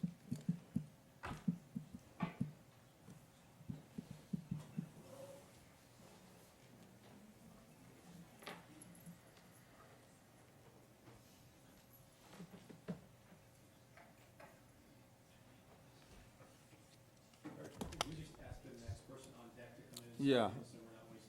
Okay, I'm sorry. My name is... Whoever wants to speak next, just key yourself up and sign in ahead of time so we just speed it up a little bit. My name is Pamela Manna. I'm a resident of Somers, Heritage Hills, to be specific. We have been living in Heritage for about 15 years now, and we've heard the guns from day one, but they've been tolerable, more than tolerable. We've learned to live with them as part of the sound in the community. Sure, when there's tournaments, it's excessively noisy, but other than that, we just live with it, and there's never been any kind of an issue. About 2 years ago, we were in the house when all of a sudden it sounded like an explosion, a crackling. I can't even begin to express in words the kind of noise. My husband jumped. He has PTSD, and he reacted very negatively. We went outside to see where the noise was coming from, couldn't figure it out, and he said it's coming from somewhere over the crest of the hill. Where we live is the last home on the Westchester line. The gun club is on the other side of the hill. Where the new stations are is actually yards from our home. My husband went up there on Monday, climbed up the hill, and saw where all the trees were cut down and the new stations existed. I implore the board here, even though we are not from Putnam, to please listen to what some of the people very close to you. I'm probably closer to these guns at the newer station than most of the people in this room. And to say that it's causing a problem, my husband and I are 78 years old. We can't go anyplace at this point. We can't relocate. to say it's causing us a severe hardship would be putting it mildly. As you can see, I'm really nervous standing here. I'm very appreciative that you, the Planning Board of Putnam, gave me the opportunity from another county to get up and express my feelings. Thank you. I thank you. And again, the next person, please get into that seat and then cue yourself up. Board. Name and... How are you, sir? Name's Mark Gazzola. I am a resident of Somers. I'm also a member of Willowwood. I'd like to address Is the some... other microphone better? Is that only, which one's... Hello? Hello? Stay with the one you had, yep. So I'd just like to address some of the safety issues. In doing so, Just try to keep it to... Understood. Yeah. But Thank you. 20 seconds. I am a CRSO with the NRA. CRSO? Chief Range Safety Officer. I do hold that title. I've also worked with Westchester County DA's office. I'm an expert firearms witness. I testify on the stand for put bad guys away. With that being said, as far as safety, we do not shoot at each other. We have very safe fields of fire. We do not fire big bore rifles or anything, and George will address that later. And we're very concerned about our shot fall and where our shots are and our placement and our stands and where we shoot. We're very methodical and thoughtful, and no one is ever in danger at the club where we shoot. And I am in favor for continuing to shoot there. I think it's a great asset, and I really enjoy the club. Thank you. Thank you. Next speaker, get ready, please. Hello, I'm a member of the club. I rise in support of the... Please introduce yourself. And I'm Andrew Young. I'm signed in. I'm down in Scarsdale, and I'm a member there. I brought my young son and several business members there. So from... You gotta hold the microphone fairly close. There we go. There we go. All right.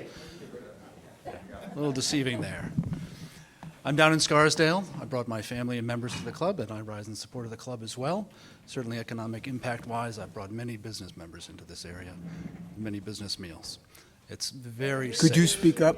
Yeah, I'm sorry. It's certainly a very safe club. I've introduced various minors who will be shooting in universities and attending schools and that sort of thing, and they're pursuing that sport on a sportsmanship basis. They've learned that core of safety value at that club. And so I don't want to add anything more, but I wanted to rise and emphasize that safety. Thank you. Thank you. I believe we're in the, I put in a, right there, Vinny, thanks. Anyone else in the second row coming across? Third row? Fourth row? All right, you're at fourth row. Please state your name, sign in if you haven't already.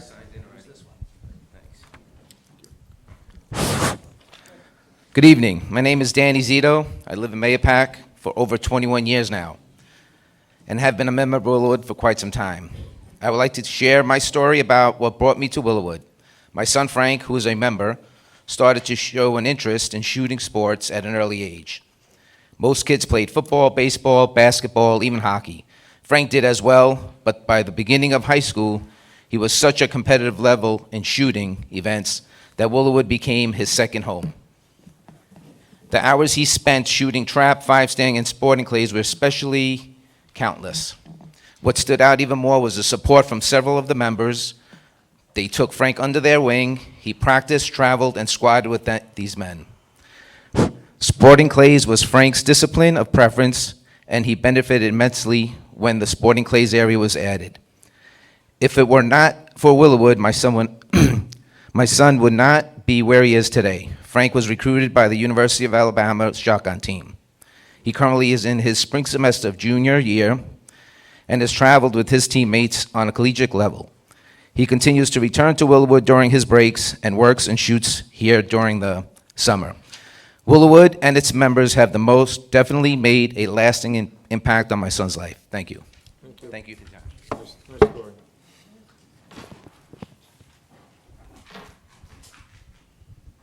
Have you signed in? I did. I already did. Thank you. My name is Eric Woolley. This is my son sitting back there. His name is Charles. I've been a Mayapack resident for over 20 years. I am not a member of Willowwood Club. However, my son has a junior membership with the club. He got interested in shooting at a young age, and I'm not a shooter, and I couldn't help him. We found Willowwood, and they taught him safe gun practices, taught him how to shoot shotgun sports. He now shoots in every summer and winter league the club offers. He's participated in Ducks Unlimited Sporting Clays events. It's been a great experience for my son and our family. In my opinion, it's an asset to have this club and a new Sporting Clays in Mayapack. That's all I have to say. Thank you. Thank you. Yes, I'm signing in, sir. Thank you. State your name. Frederick John Winberg. Thank you. I'm a life member of the VFW 5491 in Mayapack here, and 25-year member of the American Legion. And I'd like to thank John from the Willow Club, who has brought many of my friends, men and women, to the Willow Club for a joyous full day of learning what to do properly. And they fed us quite well. Thank you very much. I enjoy their services that they do for the community also. Thank you. Thank you.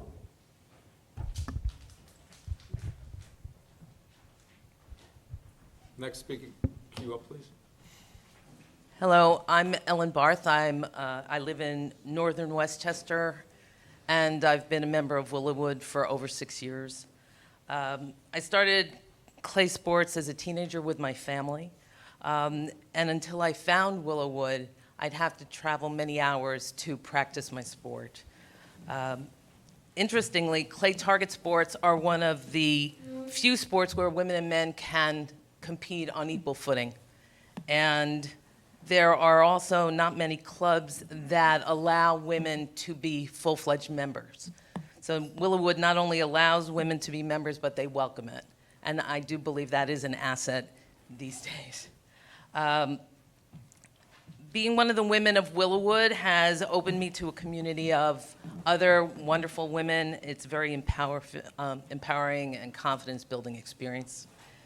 To give back to the community and share our love of the sport, I, as well as the other women of Willowwood, hold annual Ladies' Days to introduce women in the community. It's open to anyone in the community who wants to participate. We were running them annually until the pandemic, and hopefully we'll be resuming those again.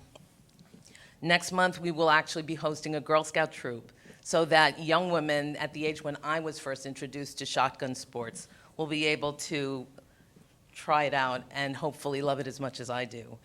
I do hope that the board will favorably consider Willowwood's application. There are multiple variations of clay target shooting, and it does benefit different people for the different sports. And thank you for your consideration.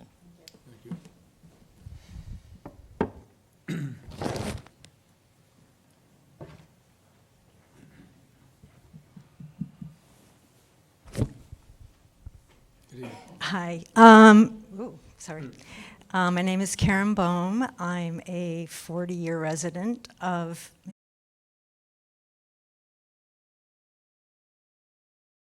very impromptu. I'm not an expert. I am a resident that lives just down the road from Willowwood. I live at the top of a hill. So in spite of the one gentleman that claimed that it's my responsibility to mitigate sound, we are surrounded by towering pines. We have a lot of wood coverage around us. I don't agree beyond that. It's my responsibility to guard myself against the sound of the gun club. And also my house was built before the gun club, so I just needed to address those two issues. I'm not here to request the gun club be shut down. There's been some great people talking about its positive effect on their lives and their kids' lives. I'm just here as a resident that has been impacted over the 40 years I've lived here. We got used very quickly to the sound on the weekends of kind of just the pace and the relentlessness of the shooting, and you begin to kind of just absorb it and get past it because they have a right to be there, I have my right to be here. as it got noisier in the last few years, I mean, it's gotten to the point where I can't be out on the weekends on my deck reading. I have company come, and their immediate reaction is, "What the heck? Seriously?" And it's really impactful. We're at a point in our lives, retired, considering selling. I would never have an open house on a weekend. I couldn't. A realty open house. I mean, there's no way. It would just be, it'd be a no-go for anybody that came to hear that. My second concern, very, very big concern, perhaps even past the noise, is the environmental impact of the lead. I'm not an expert. I don't know. I do know that our entire neighborhood is private wells. We all have the well water from, groundwater. And I'm not hearing, I don't know a lot. There's a lot more I have to look into in terms of what's been looked into EPA-wise or recommendations. I know in Somers at the Amwalk Reservoir, New York City is 10 years into lead remediation from a shut-down gun club there from I don't know how many years ago. But it's something that I don't think we should wait until after the fact to find out what the effects are when we're left trying to clean up the effects of it. That's it, basically. Just wanted to kind of have my say. Thank you. Thank you. Thank you.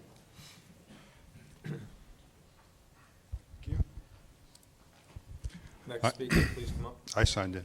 My name is Carl Stark. I'm a Mayapack resident. I've been here for 18 years. I am a member of the club. I think it's a asset to the community. I'm a new member, like maybe 2.5 years now. I take my kids there all the time. My girls love it. It's just a great family outing. And we're losing these things left and right. As far as the environmental stuff goes, the local deer herd that live on our front area, I mean, they don't seem to mind. They're there all the time. I think they're happy that they have, the acreage that we provide. And the birds, when we're out there shooting, they fly over. It doesn't bother them. They keep fly over our heads and back and forth, and they're fine with it. We're not affecting them, and they have a place to land and to feed. And with when we cut down the trees for the new stands, that's going to provide new browse for all those deer that are running around everybody's yard, right? Everybody's got these fences up around their yards now, pushing all these animals out. We provide a home. I mean, I think we're environmentally friendly. And as far as the lead goes, if you guys, anybody here fertilizes their grass, you can't say anything about the lead because you don't care about the water going into your well. Read a bag of fertilizer. And then, lead comes out of the ground. I grew up in New Rochelle. I drank water from my spigot, from the house there. It was a lead-lined pipe, 18 years. I'm still here. I shouldn't be here from something else, but I'm still here. So, and then this, one last thing. You guys watch the news? See all the dolphins? You have to wrap it. This is important. See all the dolphins that washed up all right, and died? That's because the EPA granted environmental impact. They were letting people put the windmills out in the ocean, right? All right. So I'm just saying, environmental things, right, we take it all with a grain of salt. That's it. No place. Next speaker. And please cue yourselves up so we can speed it along for everybody. Next speaker, get up front, please. Hi, I have signed in. My name is Renee. I live in Somers. And I just want to say, first off, I think it's great that everybody's saying some really nice things about the gun club. I don't know anything about it. I also want to say that even though we're in another county, I'm in Heritage Hills, we're the next county, we're the next town over. I live on the east end, on the far side, over near the back entrance, so I'm pretty far away. And I am complaining about the noise. I haven't heard, as the woman had just said, I haven't heard anybody say anything about closing the club down. I don't think that's what this is about. I think it's great that that a business is doing so well that they want to expand. It's coming down to the noise. That's where the complaints are coming into. I've got windows and doors, double panes. I hear it too. I've also gotten a little used to it, but I don't want to hear a significant amount. I have enough hearing the neighbors who make enough noise. I don't, I want to be able to open up my doors and my windows in the summertime and enjoy the quality of life that I moved up here from down county in Westchester. And I think just basically it's looking at, not just looking at how the expansion is going to be affecting the community, but look at the volume of the people that are going to be affected by the expansion of the gun club. It really is a noise. There's only so much you can do about that. There really isn't a lot that can be done to minimize it. It is what it is. Noise travels, just like water and leaks in a ceiling. You can only do so much. So I'm here just asking for the board, as I'm sure you are, just to consider the noise and how far that's going to travel, how many people are truly going to be affected by the expansion. Thank you. Thank you.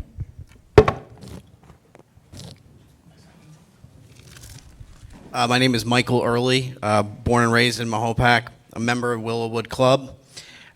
First, I agree with some of people's concerns as a member, but also on the other end, I think it does provide a valuable community resource for firearm safety for young people, especially the scouts or people that are interested. Because if they don't get good safety training, the opposite could be not so good. I go to the club a few times a year. I've never seen it overly packed, maybe a half dozen people. I think that some of the concerns over the amount of rounds that are being discharged there might be exaggerated. Shooting clays, for me, from the time I was 12, it was a bonding experience for me and my dad that's now lasted over 30 years. And I think that the new addition enhances, we have world-class things in this town, like that lake, first-class.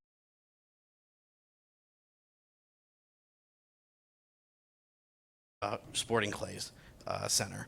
Thank you for your consideration. Thank you. Have a good night. Next speaker, queue up, please.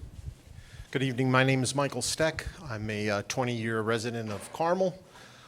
Since the mid-1980s, I've been teaching youth how to shoot across the country, and most recently, I am currently a member of the Putnam County 4-H, the Shooters Sports Program. I'm one of the instructors. In mid-2019, we began an extensive search in the county for a facility to allow our young shooters to shoot.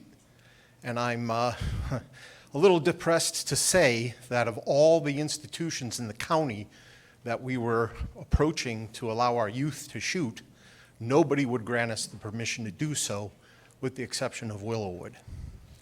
Now, for the last 3 years, the children have enjoyed an opportunity to shoot archery, air rifle, air pistol, and more recently, as we have instructors now available, they're able to finally shoot trap for those that are 12 years of age and older. Again, very much to our surprise, nobody in this county would allow us to come and use their facilities, with the exception of Willowwood. Now, Willowwood does not have a conducive facility for indoor shooting, so we are limited to shooting outside. And it's unfortunate that we wound up getting open-arm invitation from the Dutchess County Pistol Association to utilize their indoor facility for our children to shoot. So for me to go to the parents of the Putnam County Shooting Club and tell them that they have to go to Dutchess County in order to utilize a facility is very depressing. We are now in a position where the board is allowing us to come and shoot at the facility more often than we currently had been. And we look forward to taking them up on that offer, but again, it's only for the children to shoot in the better weather. Being a member of the club since the early 2000s, I find it a very unique situation that I'm able to come and use and shoot in a sport that I've come to enjoy. But for our youth, it's a certainly paramount opportunity for them to shoot that no other facility in this county will afford them. Thank you, and have a good evening. I've signed in. Good evening. My name is James Comiotis. I'm a resident of Mayapack. I'm a member of Willowwood. And I'd like to say my family has been resident in Mayapack since the late 1940s. We maintained a home here. When we came here, there were large farms and orchards all over the county and in Mayapack specifically. And over the years, those have been cut down, turned into developments, turned into malls and such. So Willowwood represents one of the few remaining larger pieces of land that are available for recreation. And certainly that is a benefit to its members, but as if you, excuse me, as you heard tonight, it's also a benefit to people who are not members, but are just members of our community that we'd like to provide some benefits to. You've heard that we provide that to the Girl Scouts, the 4-H. We honor our veterans by bringing them over and letting them enjoy a day of fun and fellowship with us at our cost, and we plan to continue that. And we also have a fundraiser annually for the last 3 years that we raise for St. John's Pantry, and you'll hear a little more detail about that tonight. So I want to say that Willowwood, somebody said, what does it do? It's nothing but a nuisance. Well, you've heard what it does, that it has nothing to do with the membership only, and it is more than just a nuisance. And I'd like to encourage the board to approve this change in the site plan. Thank you very much. Thank you. Hi, Patricia Fisher, in Somers. Thank you for this time.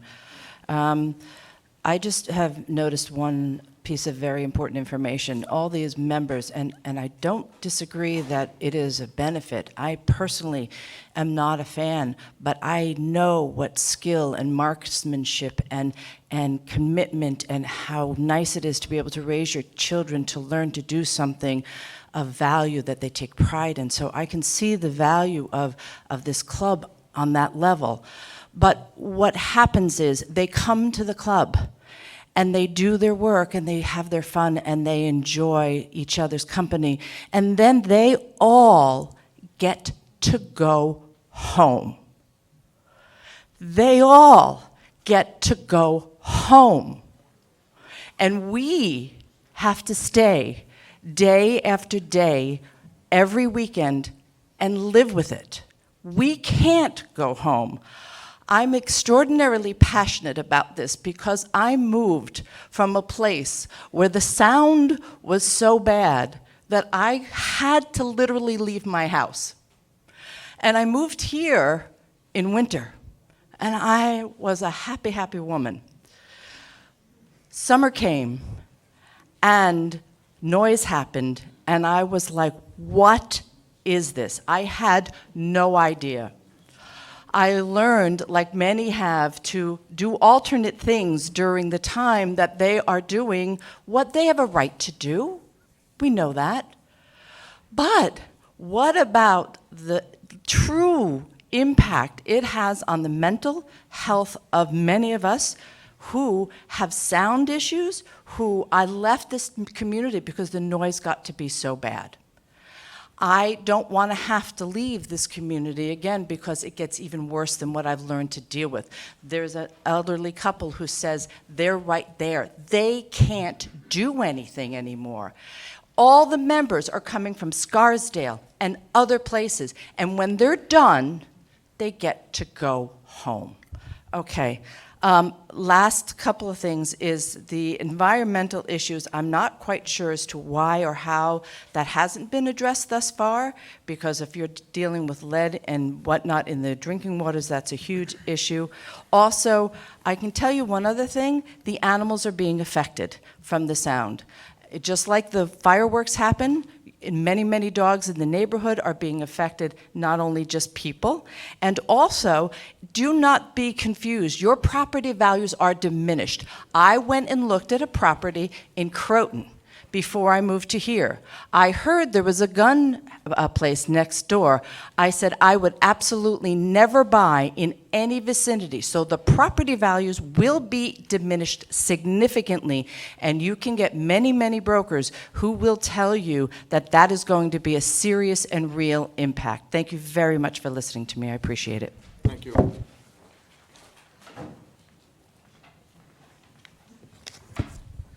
Good evening. My name is Dana Dolan. I am an officer and a member of the Board of Directors of the Willowwood Club. Every December for the past 3 years, we've had a charity event to benefit the food bank at St. John. I would like to read to you the letter we received this year from St. John's. It said, on behalf of our pastor, Father Philip Caruso, and all of our food pantry volunteers, thank you for the very generous donation of $2,700. As you probably know, food pantries, including St. John's Food Pantry, have recently experienced a significant increase in the need for our services due to the current economic conditions, while also incurring significantly higher wholesale food prices. This donation will help continue our mission of serving those in need. Very truly yours, Ed Welsh, co-director, St. John the Evangelist Food Pantry. As secretary and as a member of Willowwood, it has been my goal and is my goal to expand the club's charitable footprint. Ideally, I would like to find a girls' soccer or softball team and hold a midsummer fundraiser to support that. In a little over 2 years, the members of Willowwood have donated over $8,000 to the food pantry in Mahopac. And when they were accepting food donations, several shopping carts full of food. I am hoping that the board will approve our plan so we can go forward and make a greater contribution to the surrounding area of Mahopac. Sorry, I'm very nervous. Thank you very much for your time and consideration. Thank you. Please continue to queue up. It's working much better this way. Good evening. Good evening. My name is David Bohm. I live just off of Union Valley Road, maybe a couple hundred yards up a hill from the club. I'm just want to say that I don't think this resolution is denying the right of the club to exist, and I appreciate the joys of their membership and their priority of safety and mentoring future youth. However, I feel strongly that any expansion would be without consideration of our neighborhood and our priority to protect our environment and peaceful enjoyment of our homes. Thank you. Thank you.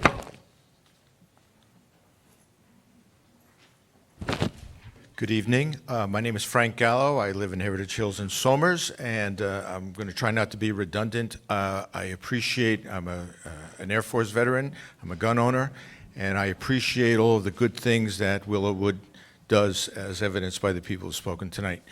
And it's not about diminishing what they do or stopping them from what they're doing. It's about not wanting them to expand, to increase the noise level that will impact our property value, our home values.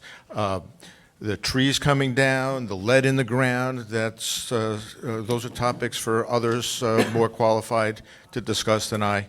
It's really about the noise. It's not about closing down the club. I respect what they do and how they do it, and I'm glad to hear that they're good members of the community. But as good neighbors, I would respectfully request that they keep the noise level where it is and not increase the noise level. Thank you. Thank you.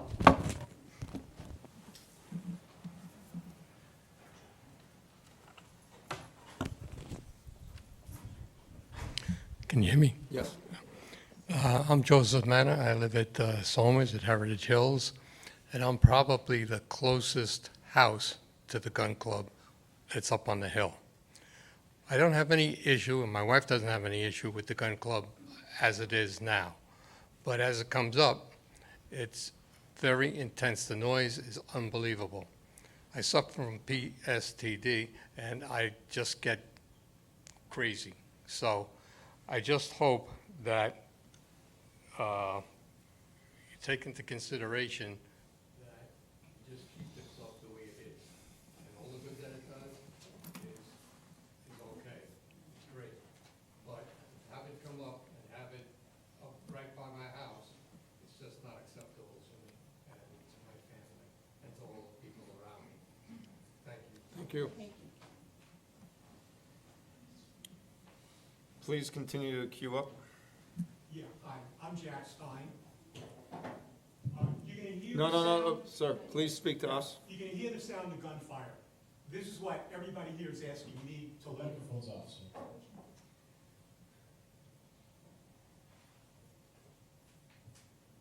Please trust the board. Well, my sound, unfortunately, my phone is not working. What I did is I take the sound of a shooting range. We've all been there. You've all been there. So all of you are asking me, and all the people in the club are asking me to live with the gunfire 30 hours a week. It's a very serious situation. It's very unfair. I've lived in Somers for 50 years. Now, if there's an indoor range in Dutchess County, there's no reason why people can't drive up there. People, on the weekends, they take their kids on a traveling soccer team. Kids go traveling on basketball. They go all over the place. People can make it a family outing. Now, the other thing is money. So there's two reasons I'm up here. About 25 years ago, I was selling my in-laws condo, and it was on a Sunday. And basically what happened is somebody came over, they took a look, and it was on Sunday, and it was the range. And the people took a look, and they turned around, and they said, I'm going to go on the other side of the hill. So they went to the other side of Heritage Hills because they didn't have to hear the sound.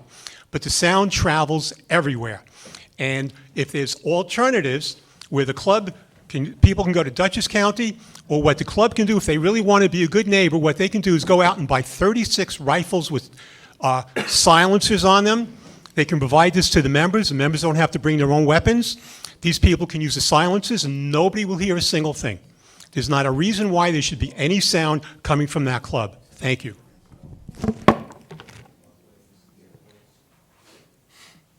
Anyone else wish to be heard tonight?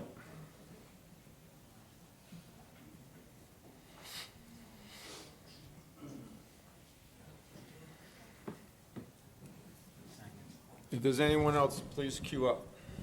My name is Frank Rossi. I'm a member of the Willowwood Country Club, Gun Club.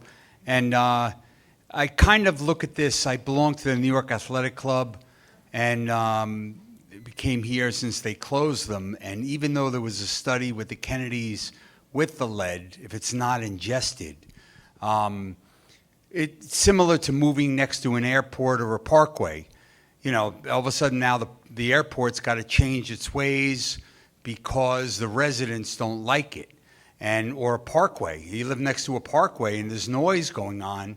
It's part of your, it's where you moved into. You have a neighbor. You know, the club is good neighbors. They have policies about alcohol, about behavior. It's a gentleman's club and women that are in there. And so far, it's just a matter of everybody living together and enjoying it. And certain people don't like things, certain people do like things, and it's part of life. Trust God, buy gold.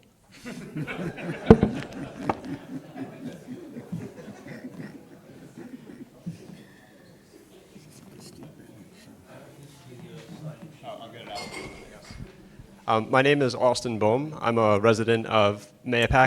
Please, I'm sorry, please, let's be courteous to our speakers. I live on 65 Hazel Hill Road, so I live about half a mile down the road. I purchased a property at 672 Union Valley Road, which is also about half a mile down the road. I first want to say I appreciate that you've heard everybody through, and I appreciate that the discourse has been really civil. It makes me proud of our community. It makes me proud to be from Mahopac and proud to be from Union Valley. The second thing I want to say is that I appreciate everybody who's spoken, because I've learned a lot about Willowwood, and I've lived down half a mile down the road that I didn't know. And I've learned a lot about a lot of benefits that it provides that I didn't know about before. And I think to express some sentiments that a lot of people said, like, I grew up here, I've lived here my whole life, and I've learned to live with the Gun Club. And hearing that it's providing benefit actually makes me feel better. Like, I feel much more positive about it now than I did at any point. At the same time, I just would say that, like, all the things that I heard show me that the situation is functioning. And the club is functioning, it's providing the benefit to those people. And it may be a nuisance to the community, it's definitely a nuisance to me, but it's a nuisance that I can live with, because I'm a property owner and I believe that everybody has the rights to their property. When I purchased the property down the road from where I live, I purchased it in intentions of renovating it. I've gone before the town, I've gone before the DEC. So from my perspective, if they've gotten this far, they've done what they needed to do. And I don't want to try to argue about environmental stuff. That's not my area of expertise. But I think that your role as a planning board is to assess the role of the community. And when I think about developing that property that I purchased from a foreclosure auction at Putnam County, putting in a lot of money and time to developing that property, and I think about raising my kids there potentially, and then I think about how it might be different in the future if there's an expansion. That makes me hesitant about putting the time, effort, and money into continue growing our community and to me, restoring and building on our community. So I'm not contesting that Willowwood isn't providing benefit to the community. I'm just saying that I don't know as a neighbor that they've done the outreach that I would request as when I'm doing development of my property. And I think that expansion to me is something that I just want to speak vehemently against. I have no issue with the club existing. They have the right to do that, obviously. They have the right to seek expansion.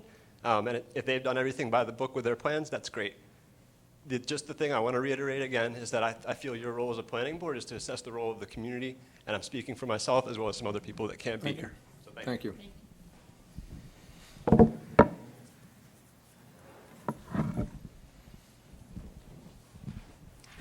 Hello.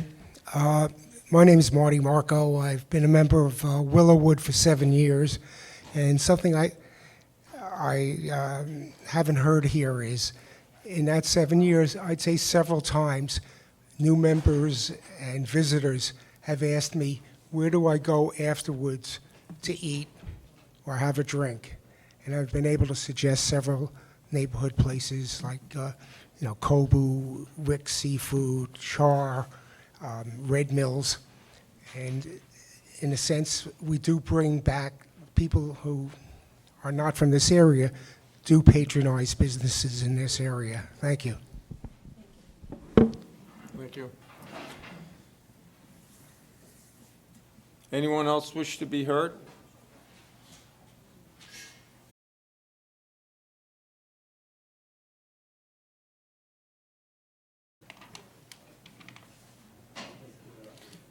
And please queue up if you want to speak next. Hello, my name is Christian Perry. I'm a member at Willowwood. I do not live in the area, although I do live near clubs that shoot in my area. I'm also a developer, a realtor. And unless, folks have lived, that are here, have lived beyond 70 years in the neighborhood, they truly have a problem and a reason to fight the noise that's coming in, because they've been there before this club was there. But now that the club exists, everyone sort of knows that the club exists. Similar to airports, I know a lot of neighbors here chuckle at that, but it's a real thing. If you're moving next to an airport, you know you're going to hear sounds, right? If you move next, I've lived under the 95 freeway in Greenwich, and I just knew that tractor trailers are going to be going 24 hours a day. So it's not something new, unless, like I said, somebody's been here longer than 70 years, and I don't think anybody here has, that really has a leg to stand on when it comes to sound. I hear that a lot. And I just want to give you my experience as a new club member. I come to the club, and I'm sometimes looking for someone to shoot with. It's not, the density is not as thick as people say it is. I come and I'm looking around sometimes waiting for somebody to come shoot. So just want to say those couple points. I think the expansion is not going to be something severe. I think it's going to brings my friend and I, who come from out of town, to your local restaurants. So to that point, that is very, very, very true. And we enjoy it. We enjoy coming here. It's a little refuge. Thank you. Thank you.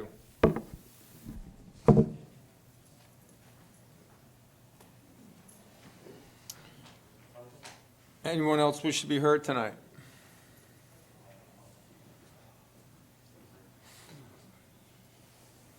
If there's anyone else, please queue up.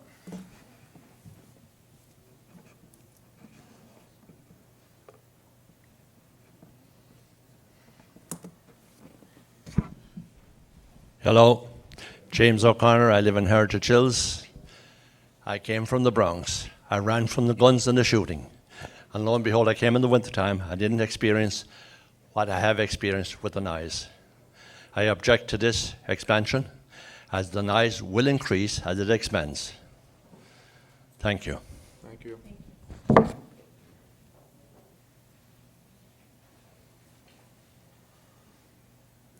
Anyone else wish to be heard from the public? Okay. George, do you have any closing comments?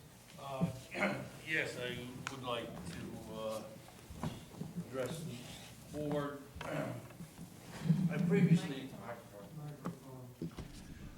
I've previously explained what it is that we do and what the sporting clays course is, how we shoot these different targets that go all different directions, all different presentations, unlike the existing trap and five stand.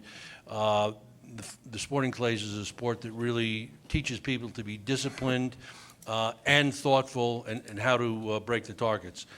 That's a sport that is the fastest growing of the shooting sports is sporting clays, and it's become very popular.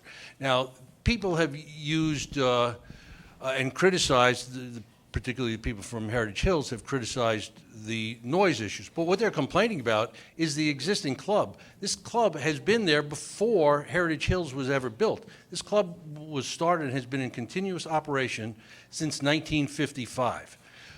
We are not increasing the level of noise at all. We are moving into a different portion of the property, but the noise levels will be the exact same for the neighbors. With our experts' report, we made changes to the original plans to ensure that. In addition, the experts' report came up with various sound mitigation things like additions to the sound barriers, additional sound barriers, soundproofing on the inside of the barriers. And I really want to stress, the sporting clays course is an area, there are no wetlands on.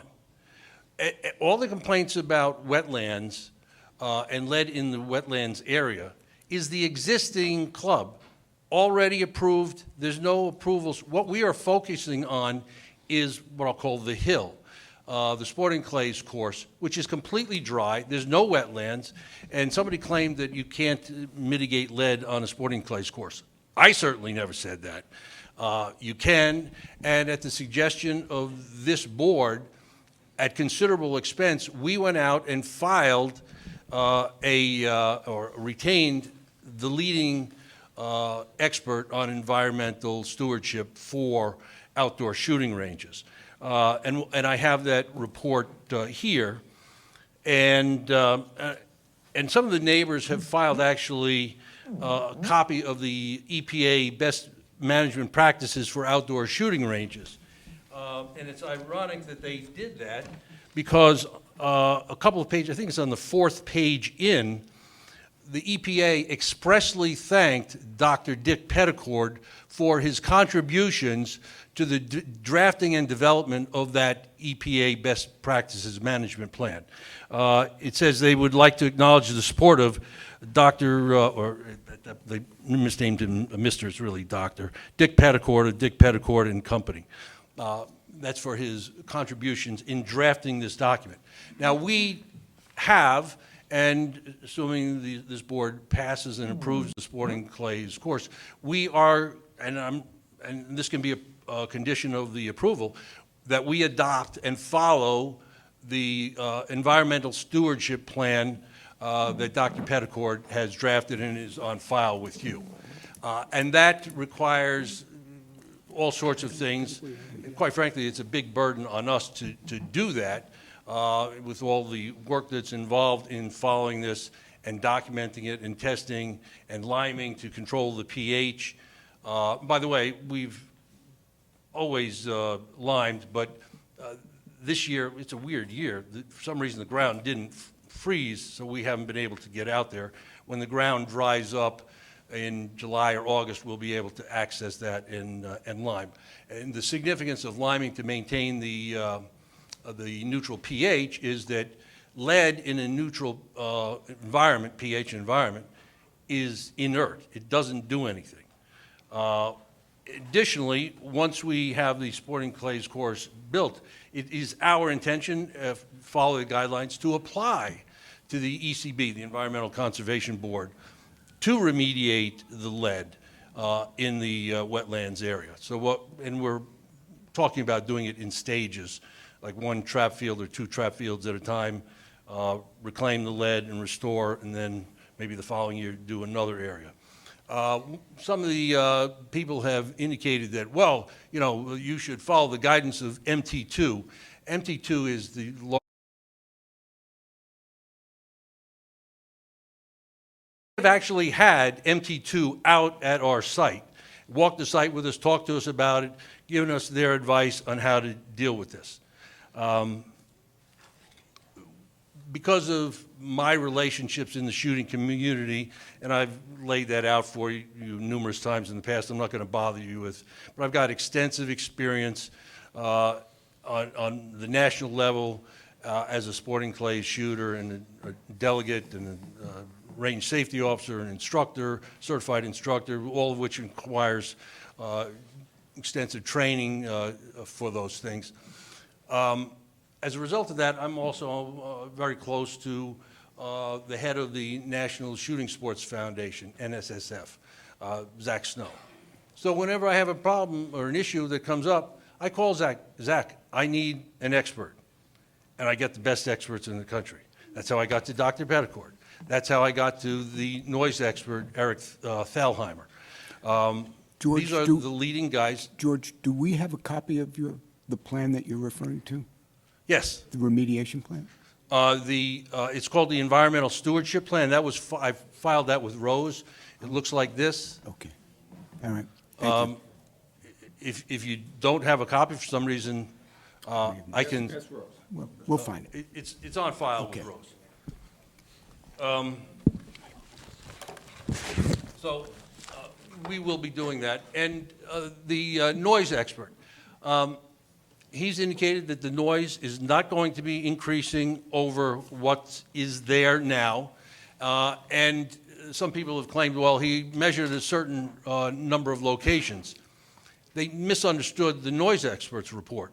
The noise expert report is based on computer modeling. He took a 24-hour ambient noise readings throughout the community, basically a big circle around Willowwood, to get the ambient noise. And by the way, a lot of those ambient noises are louder, significantly louder than the gunshots. A truck going by on Union Valley or East Lovell at those locations is actually louder than our gunshots. But the computer then models it so he can tell what the readings are anywhere within that big circle area. So the people who criticized that really didn't understand the whole computer modeling. But the town hired its own expert, Epsilon, and basically Epsilon was very favorable to our expert's report, complimented him on a job well done and in accordance with all the applicable scientific principles regarding sound. There was, in their Epsilon's initial report, they had some questions, so we had the two experts meet and confer to work out those issues, provide the additional data. The expert was satisfied with that. They had one issue about two locations that there wasn't an adjustment for. However, and I filed Mr. Thalheimer's response on that, that those readings were so low and they were so far away, 2,000 feet away, and on the other side of a hill. And even if you added a large adjustment to those, it wouldn't make any difference. The town would, the readings would still be under the noise ordinance.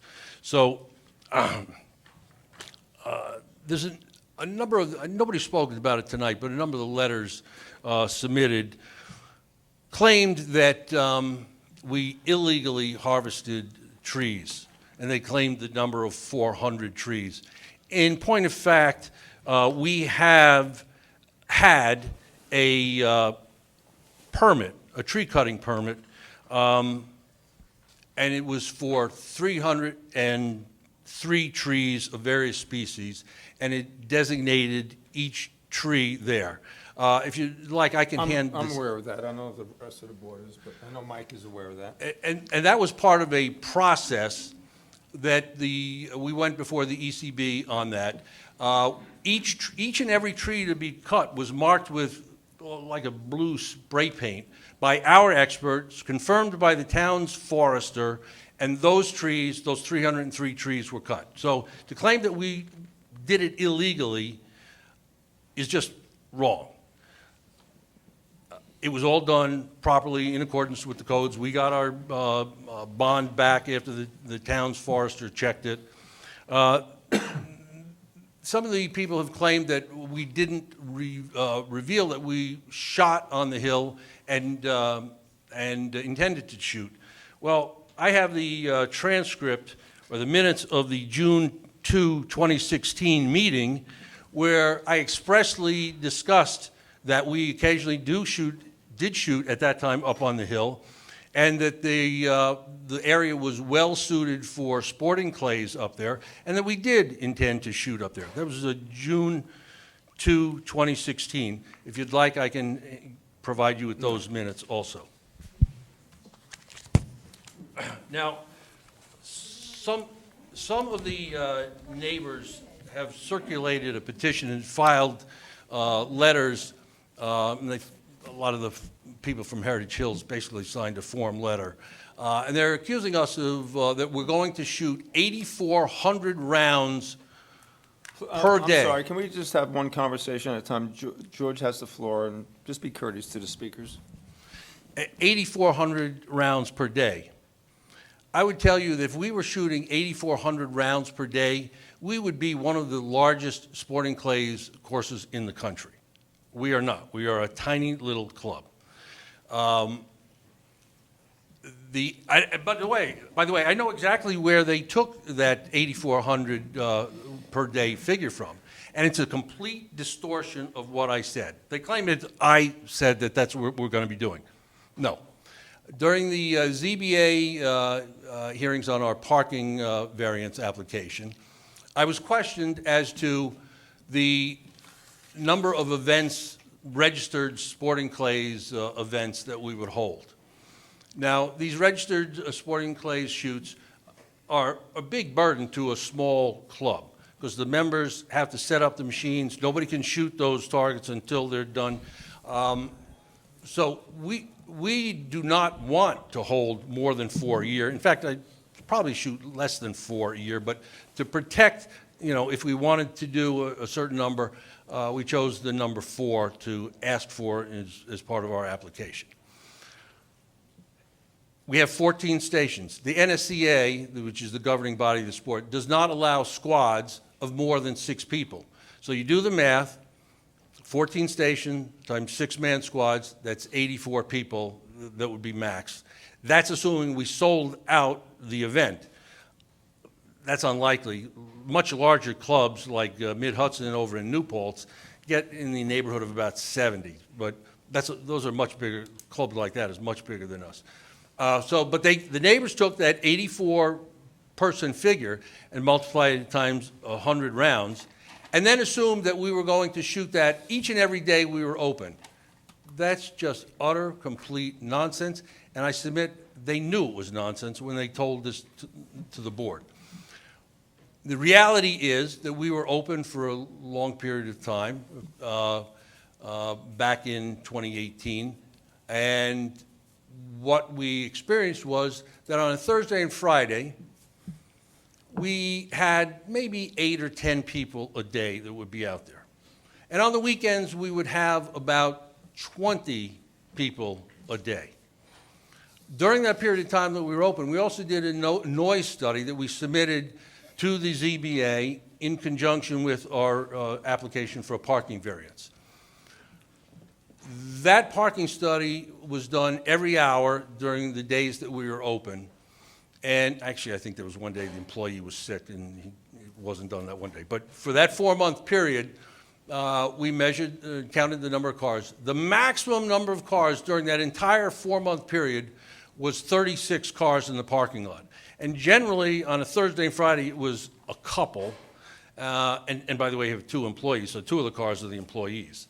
So the projected numbers in the expansion, and by the way, that includes the trap fields and the 5-stand fields, as well as the sporting clays fields. So the numbers are grossly exaggerated. And the club is really not expanding. When we started this whole process, Willowwood had 202 members.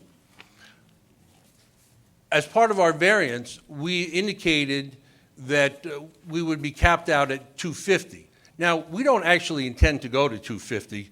As our own internal measures, we really are going to cap at about 225. But we're asking for the 250 number because I don't want to be in violation of a site plan. I don't want Mr. Carnaza coming over and say, oh, you know, you have 227 members, you're in violation. So, How many members do you have now? it's decreased a little bit since, as a result. So you of- had 202, but it's down We had now. 202, it's decreased a little bit. So we have that fudge factor built into it, but as a practical matter, we really don't intend, because we're a private club and we cater to the competitive shooter. We are unlike any other clubs, really. We have a bunch of high-level shooters that travel the country to do these big shoots. A couple of us just came back from South Carolina, big shoot, Gator Cup down there. And we work with each other. And unlike other clubs, we train, I mean really train, and work with each other. Hey, you know, the right technique on this target is this. How about this? Try this. And we work at it. And we don't want to have to wait in line like if you go to some of the public courses. So we're intentionally keeping the volumes down.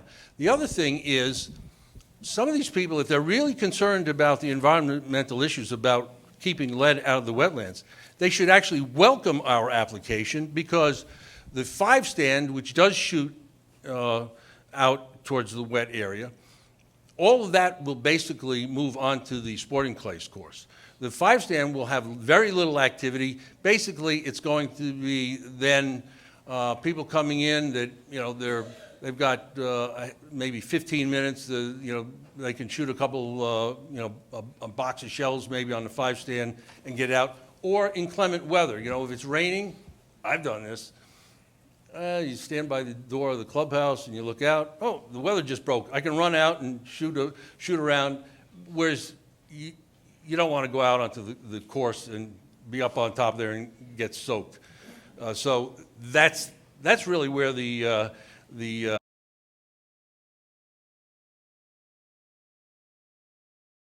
Oh, by the way, somebody mentioned something in the letters about that we should have to get an archaeologist. We actually did, as part of the tree cutting process, have to get an archaeologist to verify, and did verify, that there are no archaeological or historical sensitive areas of the sporting clays course. We've already done that. It's been done. It's negative. As part of the application. As part of the tree cutting service, yes. So unless the board has any other questions, and I would defer to Mr. Williams on any of the engineering data, which is over my head. Go ahead, Bob. George, we touched on this at the last meeting. This is the issue about the town law, and I think you explained probably several times that your intent is to voluntarily comply with the town noise law, even though you believe that the state law preempts.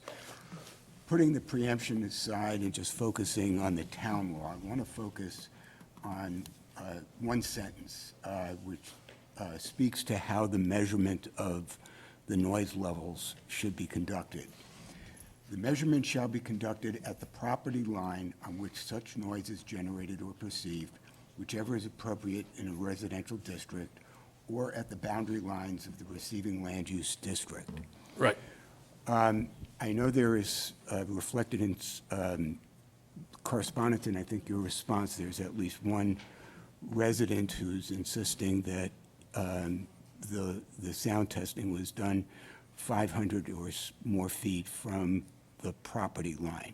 Can you speak to that issue and explain? Right. Well, part of it, the existing club is grandfathered in, so those sounds on the... Putting aside the grandfather issue, I'm focusing just on your own statements about voluntary compliance with the town law. Yes.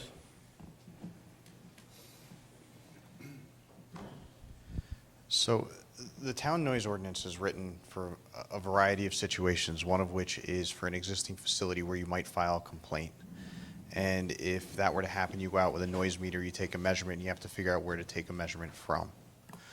In this instance, we went a step beyond that and actually conducted a noise study where we created a model for not just at our property line, but surrounding areas, so that based on questions that come up from your own noise expert, from public, from the board, we can look and assess noise values at various places, both along our property and beyond.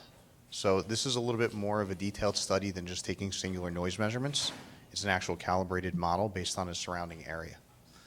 And what I believe, if you look into that report, you'll find that the noise measurements were, George, I believe, reported at the property line? Or at receptor locations, which were determined to be more strategic than just our property line. I guess what I'm scratching my head about, and that's because I'm not an expert, is are you saying that the calibration model that you are referring to, which is described in the report, is compliant with the town specification that I just read?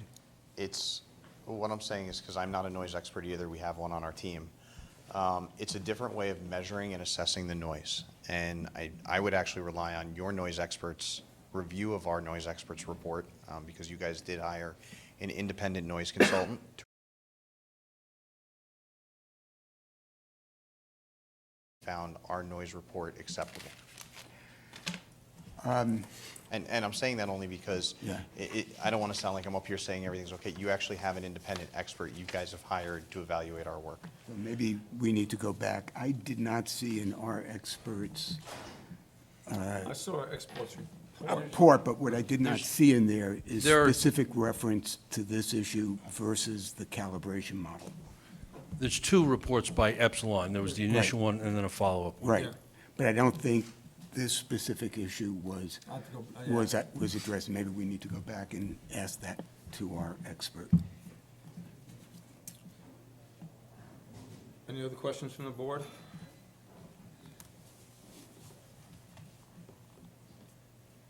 So we heard a lot of people speak tonight. And I did hear also for continuance from a few people. I want to respect that. I don't believe we're going to hear anything new. Noise, environmental impact, wetland safety, the expansion. I think we gave everyone an opportunity to speak. I don't really think we'll hear anything new. So my recommendation would be to close the verbal part of the public hearing, but as a courtesy to the applicants, let them at least be able to submit correspondence. Someone said the attorney wasn't here, but at least let them submit correspondence over the next 10-day period. Keep the written comment period open. Keep the written comment period open. I think it's fair. I think it's the right thing to do to both parties. I just don't want to go through another public hearing knowing that we're not going to hear anything new. I honestly don't believe that. We've all studied this for quite some time. We've listened to everybody. I think it's a balance and respect for both parties to do it this way. Public comment can be submitted to Rose Trombetta. Thank you, Joe. Yes. So anyone that wants to submit public comment on either end of this, you can do so through the office, through Rose, positives, negatives, pros, cons, and we'll read every comment as we have been doing. If you need to say something, you need to come up to the microphone, please. Chairman, just point that out, 10 days is a Saturday, so can we review? Let's go to the following Monday to give them that weekend. Pat's looking it up right now. Monday, the 27th.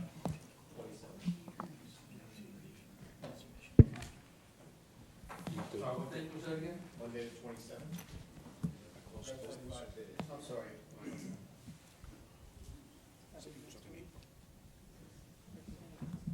I'm just trying to get the date down. The 3rd? Yeah, I'm on the wrong one. April 1st.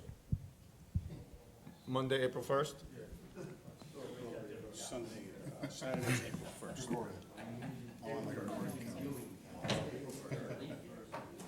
Is that Saturday? It's a Saturday. That's Monday, April 1st. That's a Saturday. What am I looking at? 4-3. I got Anthony here. 3rd, that's right. Okay. 12-day period. So look, oh, just hang in there for 2 minutes, please. In summary, we're gonna keep the public hearing open as far as written correspondence. We're gonna close the verbal part of it. And we're gonna keep it open, the written part open until April 3rd. Hi, I'm Pam Manna once again. I have what may be a very bizarre request. I know there's a lot of talk here that the sound is acceptable and it's not excessive.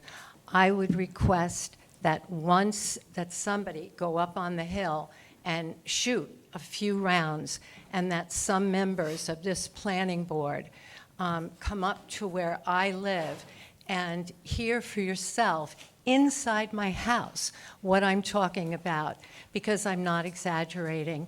And if you heard it for yourself, you'd be able to understand where I'm coming from. Okay, thank you. Make a motion.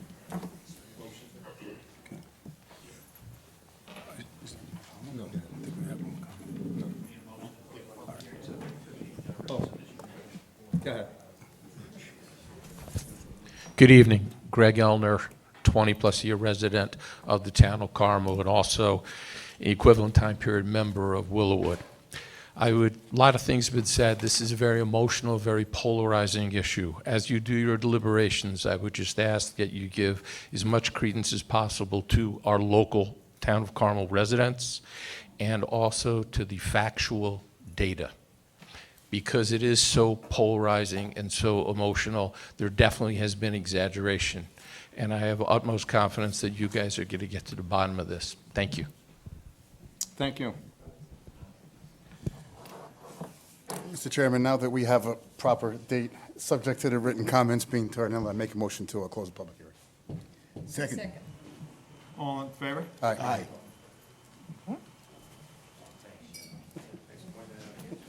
Thank you, everybody. Make Mr. a Chairman, motion I'll to make a adjourn. motion to adjourn. Second. All in favor? Aye. It's the only one I ever saw you miss. I had to say something about it. It's the only one I ever saw you miss.